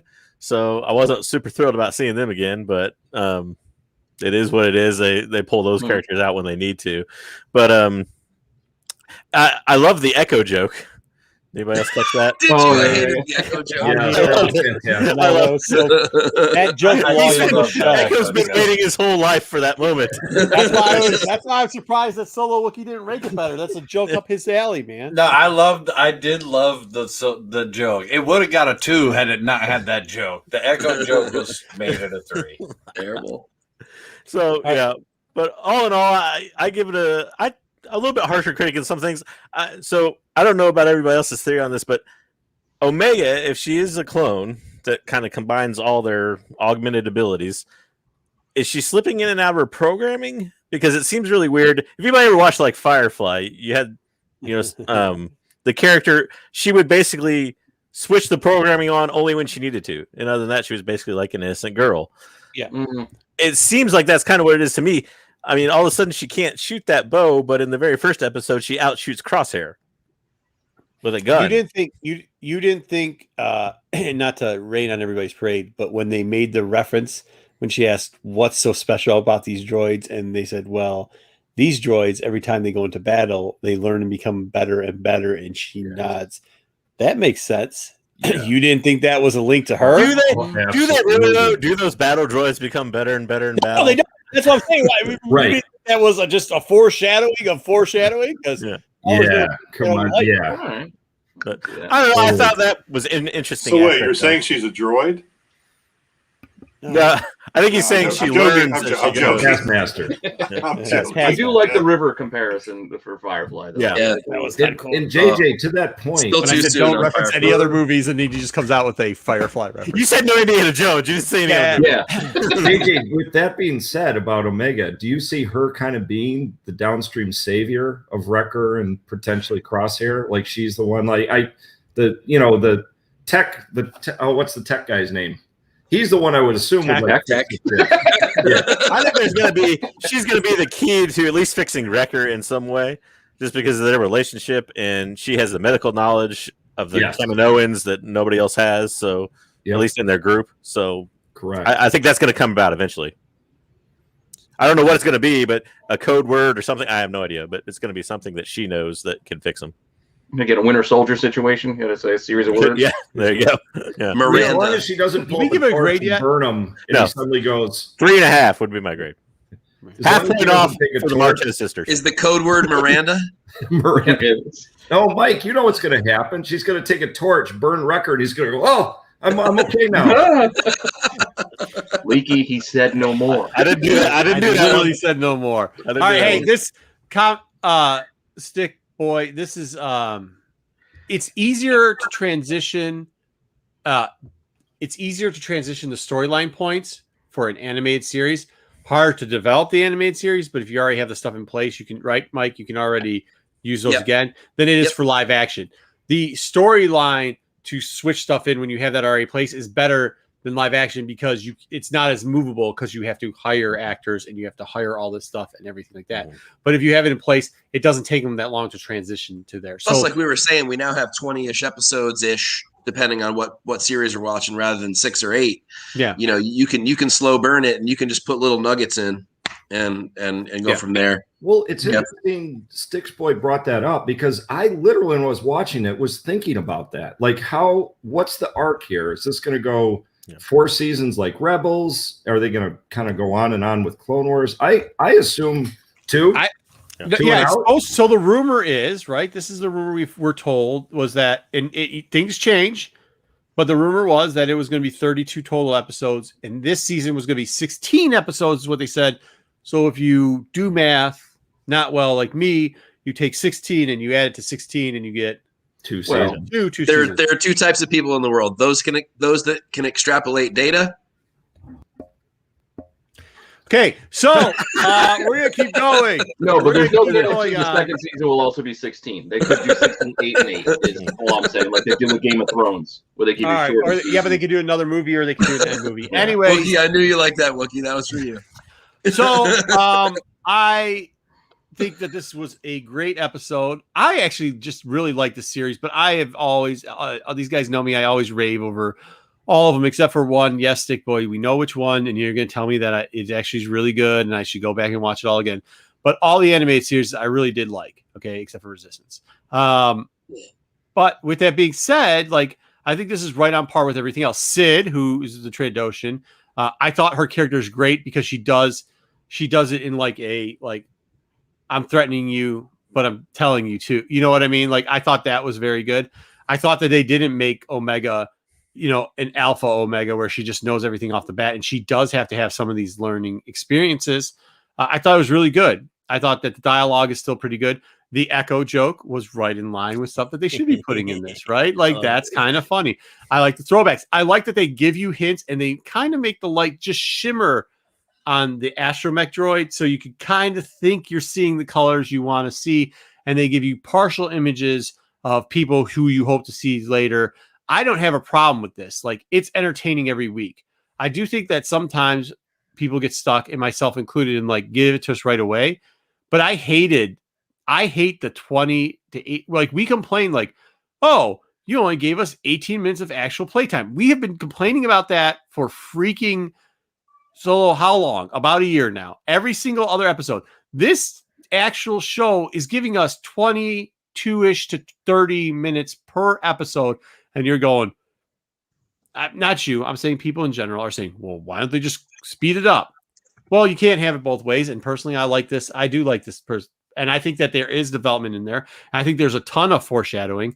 I do think that the foreshadowing of how she quickly changed and was able to use her weak, wobbly hands and not hit everything, to now she's popping people off and saying, yeah, you just have to use the string. Of course, and you see the Wrecker situation where it's like, they did use the voice saying that he's going to, and now you have that fear, like, is it tomorrow? Because it really picked up the pace, right? This episode picked up the pace.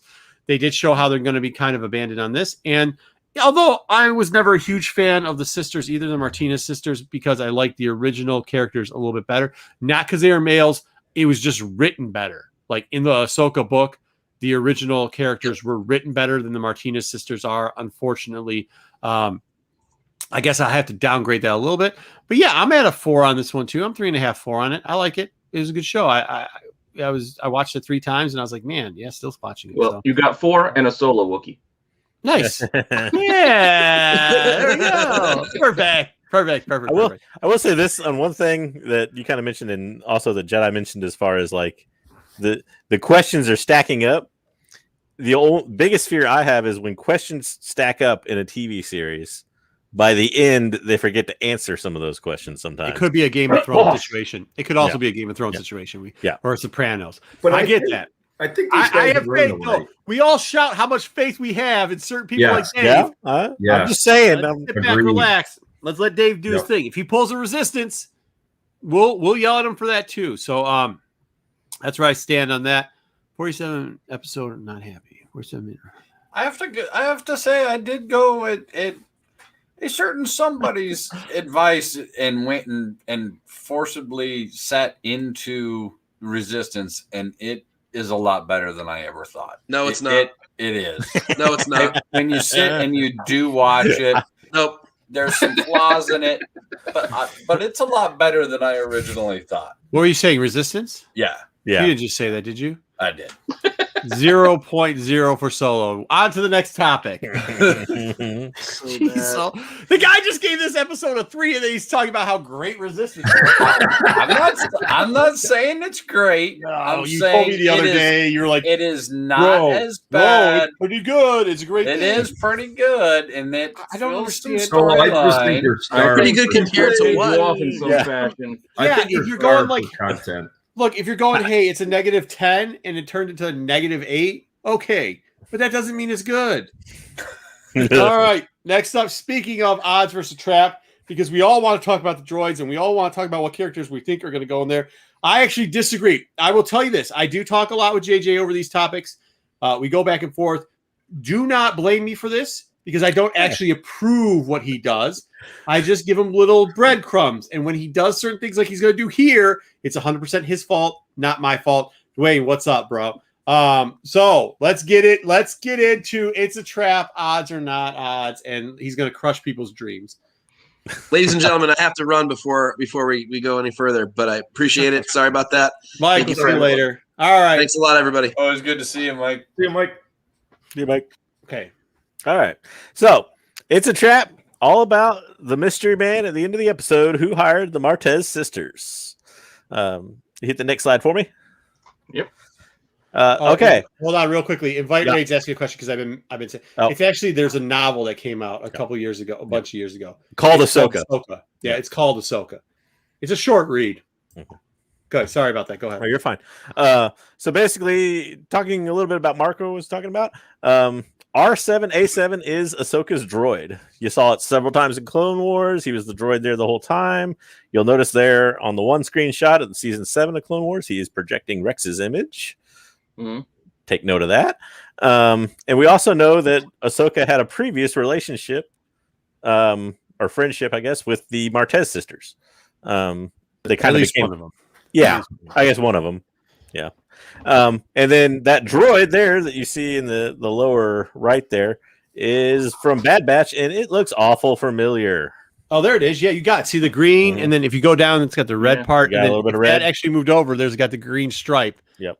Just he right looks pretty dang familiar. So I don't know if it's the exact same droid, but it looks a lot like it. So keep that in mind for our likely suspects on the Rebel side of who hired them. So next slide for me.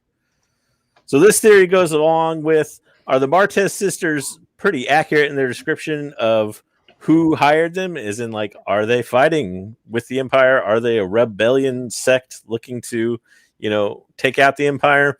Who are the likely suspects of who that mystery man might be? Well, one is Rex, because we saw the droid, and we know at some point Rex and Ahsoka meet up afterwards. So I'll get to why I ruled out Ahsoka specifically later, but Rex seems one of the more likely characters and is also a favorite that a lot of people already kind of think is going to be in Bad Batch. Second would be Bail Organa. They showed him in the trailer. He's in Bad Batch. Well, we don't know what, I guess, capacity he'll show up in, like as a flashback versus like actually there. Mm-hmm. Yeah. Anyways, Bail Organa, obviously fighting the Empire. He was one of the original rebels. He's there. He's Leia's stepdad. Or would it be stepdad? I guess not stepdad. Adopted father. I guess we'll put it that way. Yeah. So basically, everybody kind of knows him from the movie. He's Jimmy Smits. Even looks like Jimmy Smits in Clone Wars there. So, wears big robes. Yep. Which that image at the start kind of looked a little bit like a robe or maybe a sash going there, which is a common Bail Organa thing. Next up is Shamsadullah, which is Hera's father. Last name sounds familiar because you know it. He was a large. I don't know if you would really say he was for the rebellion. I mean, I don't know that he was actually a rebellion leader, but he did fight the Empire. He was no fan of the Empire. Yeah. Well, he was free. So he was freeing. I almost said his planet. Is it Ryathon? And that he actually when the Republic didn't help him till the last minute, and when they did, then he ended up kind of being like the smarter Saul. But there's a link between him and Thrawn too, and then it doesn't go well for him. Yes. Yeah. So. And last one is Ryder Azadi. I think, is that how you would say his last name? But Azadi, yeah. So he is basically has an interesting background in that he was actually the governor of Lothal before Price. I forget her first name. Anyways, he basically got kicked off in his mining company that he owned something like half of or something got stolen from him. And he basically over time kind of became a rebel resistance fighter. You might know him because he was in Rebels and played a prominent role kind of for in that he revealed who Ezra. Yeah. Ezra's parents were, or I guess the fate of Ezra's parents. So he's actually got a couple interesting things, and Sleepy John's going to love this when he hears this in the replay. Mm-hmm. So there's two kids that are predominant in Star Wars Adventures. The ones that the same kids that they use in all of Scott's stuff when he was doing all the Vader's Palace. And Ryder has a connection because the place where he was between both Ezra, his parents, and what the heck's the name of the kids' family? You know who I'm talking about. They have they're in all the the adventure stuff. Where's Mike when I need him? I don't know their names. Yeah, the crafts, not crafts. Grafts, something grafts. That's them. Grafts. The Graf family. That's it. So that's really interesting there. But I'm stopping you because I want to explain one thing because we didn't do timelines and we probably should have about this one. He is not dead at this point yet. Yeah. Because he sends Leia, and this is before Leia. So yeah, all these guys are alive that we know of at this point. Currently, yes. Yeah. Mm-hmm. Whereabouts, not necessarily known for all of them, like Rex, but he's out there somewhere. We know. So. Charm did do this. Yeah. Or Cham. Yep. Yeah, Bell Organa's still trying to adjust his speeder. You know, when he flew away from the Youngling attack. Okay, so there's always a other side to every odds or trap argument. So let's hit the next slide for me. So you got to think when they explained that they were going to fight the Empire, whoever hired them, you got to wonder, besides Rebels, who is that? And at this point in time, this might be a bit of a reach, but Crimson Dawn coming about a lot. We talked about him a little bit earlier in the comics. And at this stage in the game, they're probably kind of consolidating their power more than anything else, but they eventually become powerful enough to basically rule a planet, more or less. And we know that they are no fan necessarily of the Empire, and Darth Maul himself kind of has a grudge. So if you go to the next slide for me, we'll go over the likely suspects that maybe the Martez sisters weren't quite on the level with who hired them. So we got Dryden Voss, who we all know from the Solo movie, if you watched it. Pretty much is, I guess you would say, the public leader of Crimson Dawn at this point. That would be correct. That would be a true statement. Yep. He's the front man. We'll put the front man of the criminal organization there. So again, his fate is one that he dies, but he is not dead yet. Where this Bad Batch story takes place. So, and then you got Darth Maul, who is the actual leader, or basically the shadow leader, I could call it, of Crimson Dawn. We all know Darth Maul. I chose that picture because kind of looks like a robe slash thing he's got going on there from Clone Wars. I think that was season 7. Not the shirtless version. Not the shirtless version, no, not completely shirtless at least, with the robo legs. But you got Tobias Beckett is also still alive at this point, and he's the kind of the odd one. I really didn't know there's not a lot of background on him and what he does with the Crimson Dawn in the Solo movie, and doing a little digging, I couldn't quite figure out where he joined Crimson Dawn. I assume at this point, which would be about 18 BBY or so, he's there in the organization. So whether or not he could be that guy in the picture, I don't know. So if you go to the next slide for me. Yep. So this is why I ruled some people out, is basically because I ruled like Ahsoka out and Kira out, is that we both know that Kira works for Crimson Dawn, and we know Ahsoka is out there, and we know that R7 is Ahsoka's droid, if that is R7, which looks a lot like R7. So I ruled her out because they refer to the person as him, the person who hired him, and they do it twice, I think, actually. And I also ruled out Jedi in hiding because they're probably not going to come out of hiding like a Quinlan Voss or somebody like that, who you really don't know where they are right now anyways, whether or not like they're running. In Legends, at least, Voss would kind of be on the run at this point, maybe, but they're probably not going to come out and hire the Martez sisters to break into a factory, that's exactly right, and start their own rebellion at this point. So they got ruled out for that reason. So then our final question, if you go to the next slide, is who is that mystery man? Who hired him? They never tell me the odds option is it kind of going to be a Rebels, like an actual rebel, or the Martez sisters on the level with this person really wants to take out the Empire, and they're going, or is it more along like the Martez sisters, who aren't exactly the brightest crowns in the box, so to speak, where they kind of duped into thinking that they do want to fight the Empire, and maybe it's a little more sinister, like the Crimson Dawn or somebody looking to take out their rival in the Empire. So that's our choice. So, and you can also always choose that I'm a moron and go another way too. So, all right, we're gonna go from bottom up in that order. We're gonna go Solo Wookiee. Oh, Ruben says trap.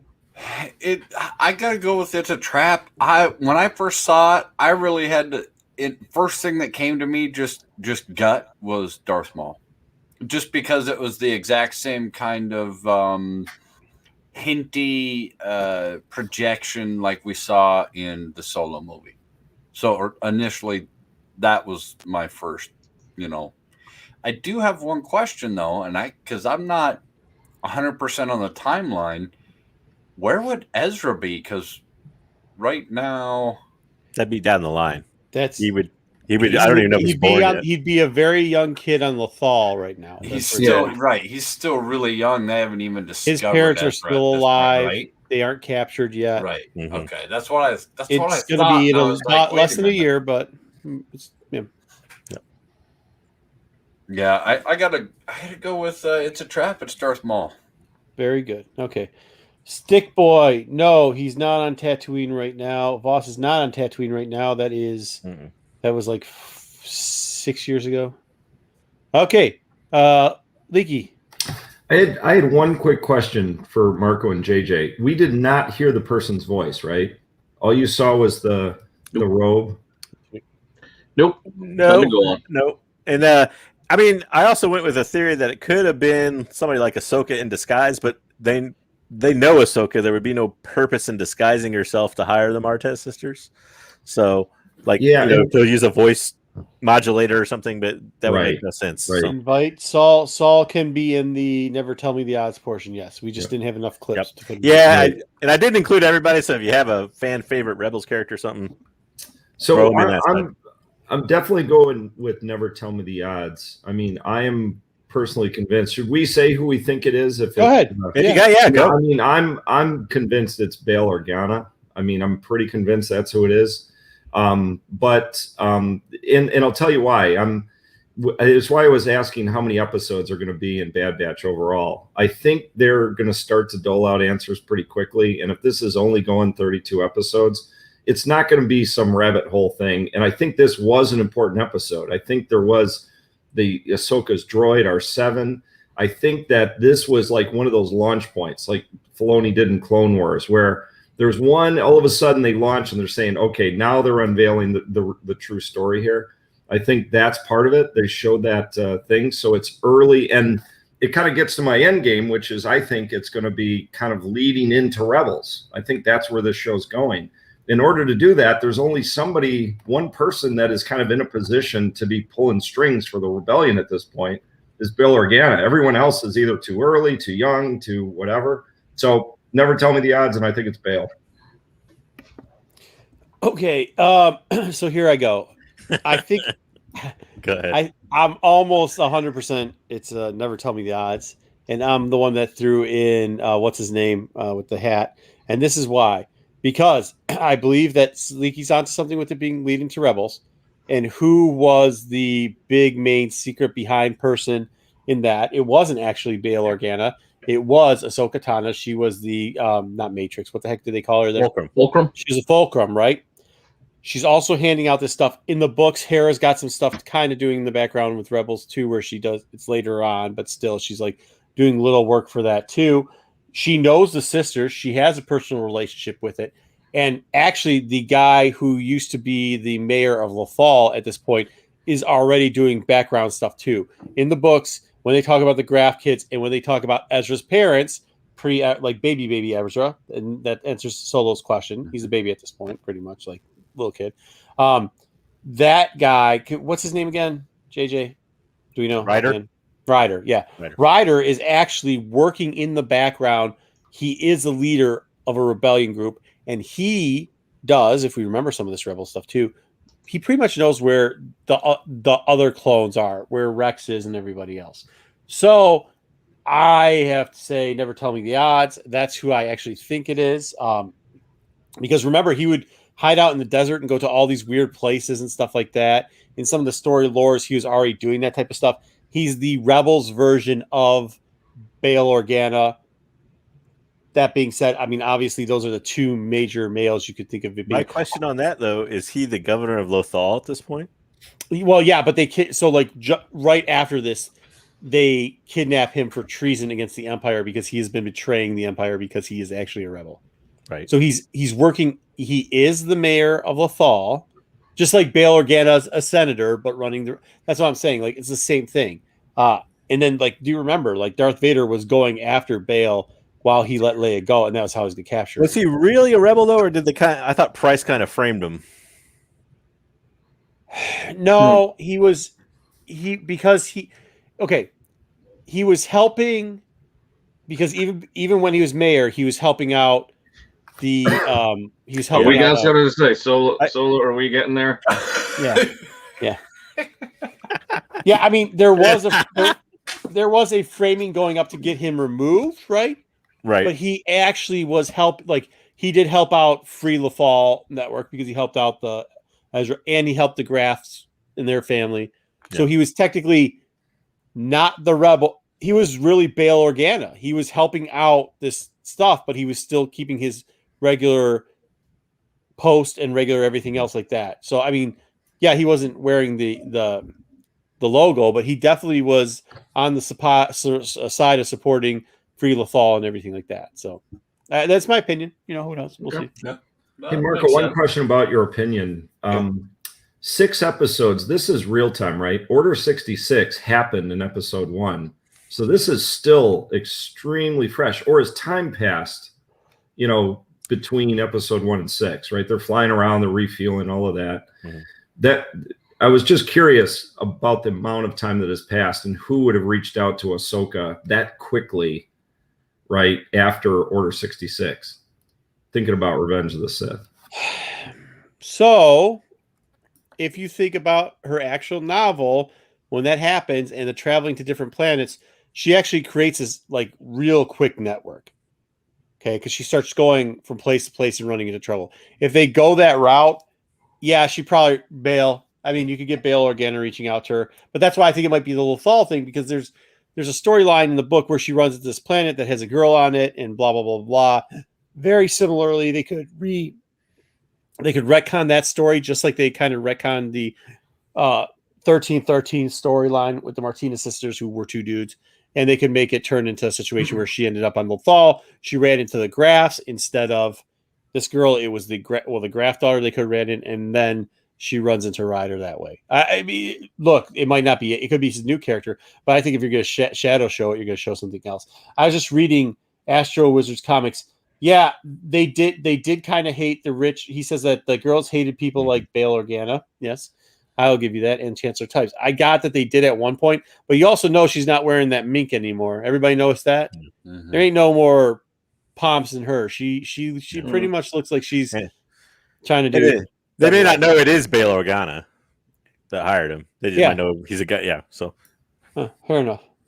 All right, Jedi, what do you got? Okay, so I had initially thought maybe it was a trap. Bear with me, that maybe it was a trap, but I quickly moved on because I thought that would be too convoluted and messy. So then I'm thinking it was Never Tell Me the Odds and Bail Organa. I think it's too early in the timeline to be Cham, probably. I think he's still kind of not quite a full-blown rebel leader yet at this point. I could be wrong.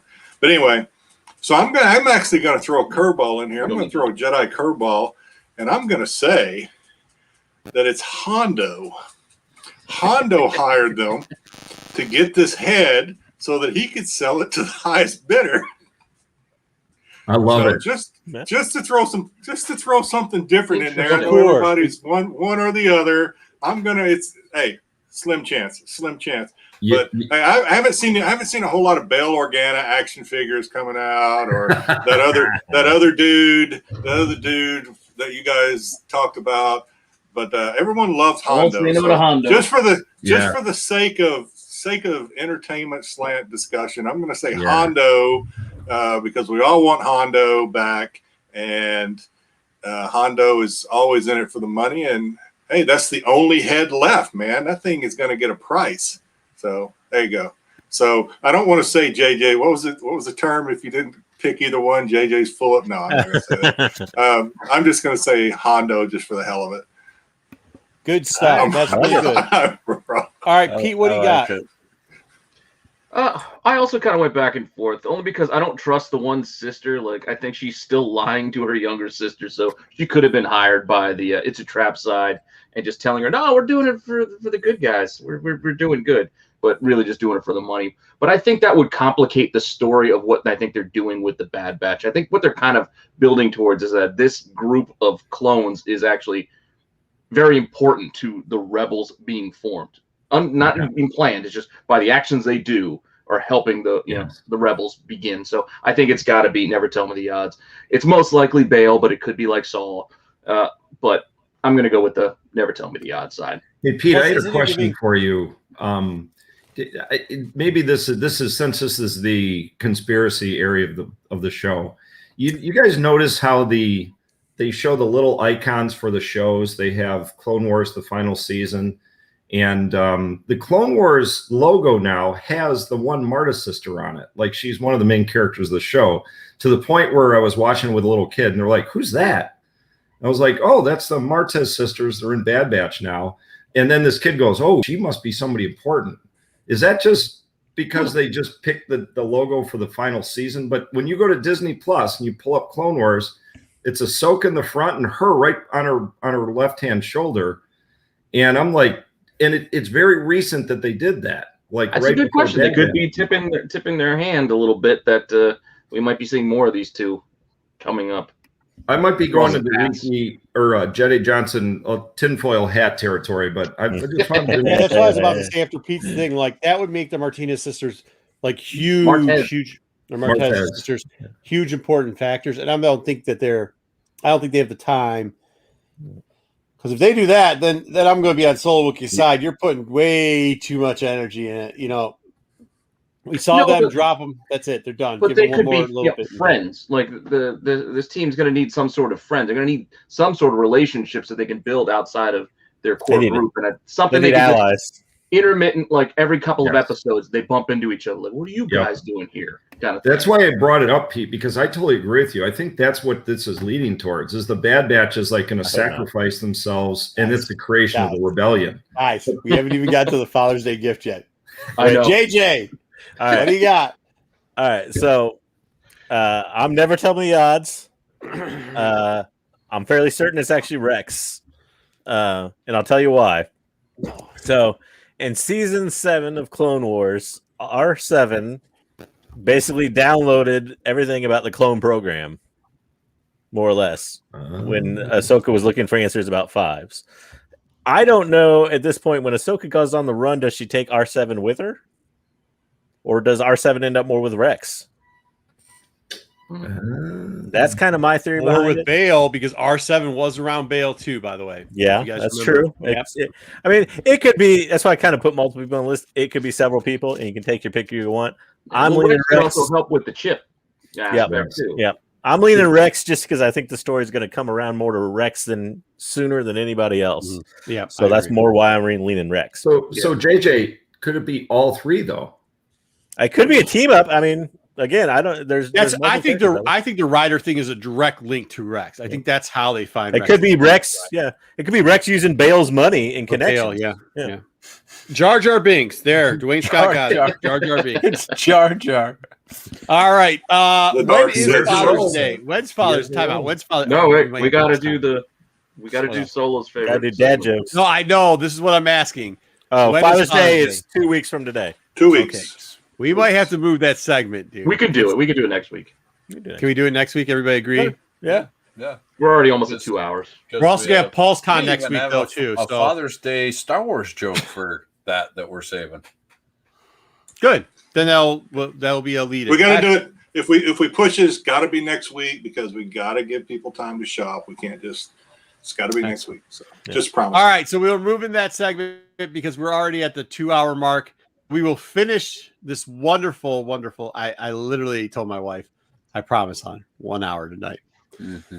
Hey, I still got to film 2 things tonight. I got to film something for tomorrow. So all right, just remember, check me and Pete out on Wednesday. Laughed as soon as you said that. She immediately laughed. Let's get into jokes. And then we'll send these people home to their wives and husbands. Good. Best for last. And here we go. This is awesome. Who's going to read it? Yeah, get out. This is what I'm gonna tell you. You guys read this off so I can yell "get out." Can I do the last line? Okay, go ahead. Who's reading it? You go ahead and read it there. You two are supposed to read it back and forth to each other. All right. So an Ewok strolls into a bar and says to the bartender, "I'll have a whiskey and soda." The The bartender says, "Sure thing, but why the little pause?" Don't know, says the Ewok. I've had them my whole life. Get out. Get out. Get out. No. No. No, sir. All right. Next up. Let's. That's such a good joke. It took me a second to catch it. I will be It's honest. a thinker. Hey, it's a thinker, man. It's a thinker. Yeah. Wait, pause. I don't get it. Why the little pause? Well, I've had them all my life. Horse ride one. Who's going first? All right, I'll jump in here. I got some classics, boy. I got some classics. You always do. You always do. Well, I don't have any slides anymore. That's the only slide I had. So I just wanted you guys to know with this great segment that trying to come up with jokes about Star Wars is difficult. Sometimes they seem a bit too forced. Wah, wah. Oh, yoy. Hey, I have no slides, so you're going. Do it again. I'm going solo. You're on Jedi. I'm next. All right. Hey, the other day I got some great advice from an experienced space smuggler. He says, never drink the blue milk at the Mos Eisley Cantina. And I said, why? He said, it'll give you the Kessel runs in less than 12 parsecs. Hey, that's actually pretty good. That's I like good. that That's one. good. All right. Good. All right. Everyone, every once in a while, you just swing at it, you hit one. All right. Nice. So my friend decided to get a face tattoo of her favorite Star Wars character. You should have seen the Luke on her face. That's another thinker. No. Well, what? All right, last one, guys. Last one. Last one. I get two. Okay. All right. My wife, she's had it with my Star Wars obsession, and she says she might leave me. I told her that I'd be lost without her, that she's the Obi-Wan for me. Oh. Where's the gong? Gong that joke. Wow. Gong it. Nobody, if you laugh at that, chat, you're gonna have a 1 week suspension too. That is not a good one. She's the only one for me. I gotta explain it to Marco. I gotta explain it. She's the only one for me. Thank you. Get out. Get out. All right. Hey. Tough crowd. You have to What do read you got this coming in the the Vader voice while you do this. Yeah, you just got gogged. You got gogged. All right. All right, real quickly, let's give a shout out to Leaky. Leaky, what do you got? What's your next show? What day? Yeah, so we're Low Bricks. We're every Wednesday doing the Tatooine mock. We're building giant Tatooine. And speaking of Father's Day, you guys know that Bad Batch Shuttle is up for pre-order now. Make sure you get a hold of that. It's a trap at one point for us, and it turned out to be never tell me the odds. So, Yep, catch me every Wednesday. Low Bricks is my channel, and lots of Legos mostly for little kids, but adults like Legos too. Yeah, we do. Adults like Lego. All right, Renovision, everything on Renovision all day. There's like 10 to 20 shows on Renovision. Renovision covers it all. If you haven't seen Renovision, check out Renovision. Renovision. And then on Wednesday, believe me, we'll throw together another show. I know a lot of you thought that was fun. We had a hell of a good time on that show. Yeah, we did. Once we settle in, we'll invite some friends over that show too and have them light up. Anybody got anything else? Nope, Pete, good. Okay, next week we're going to do Father's Day gifts. That's all I'm saying.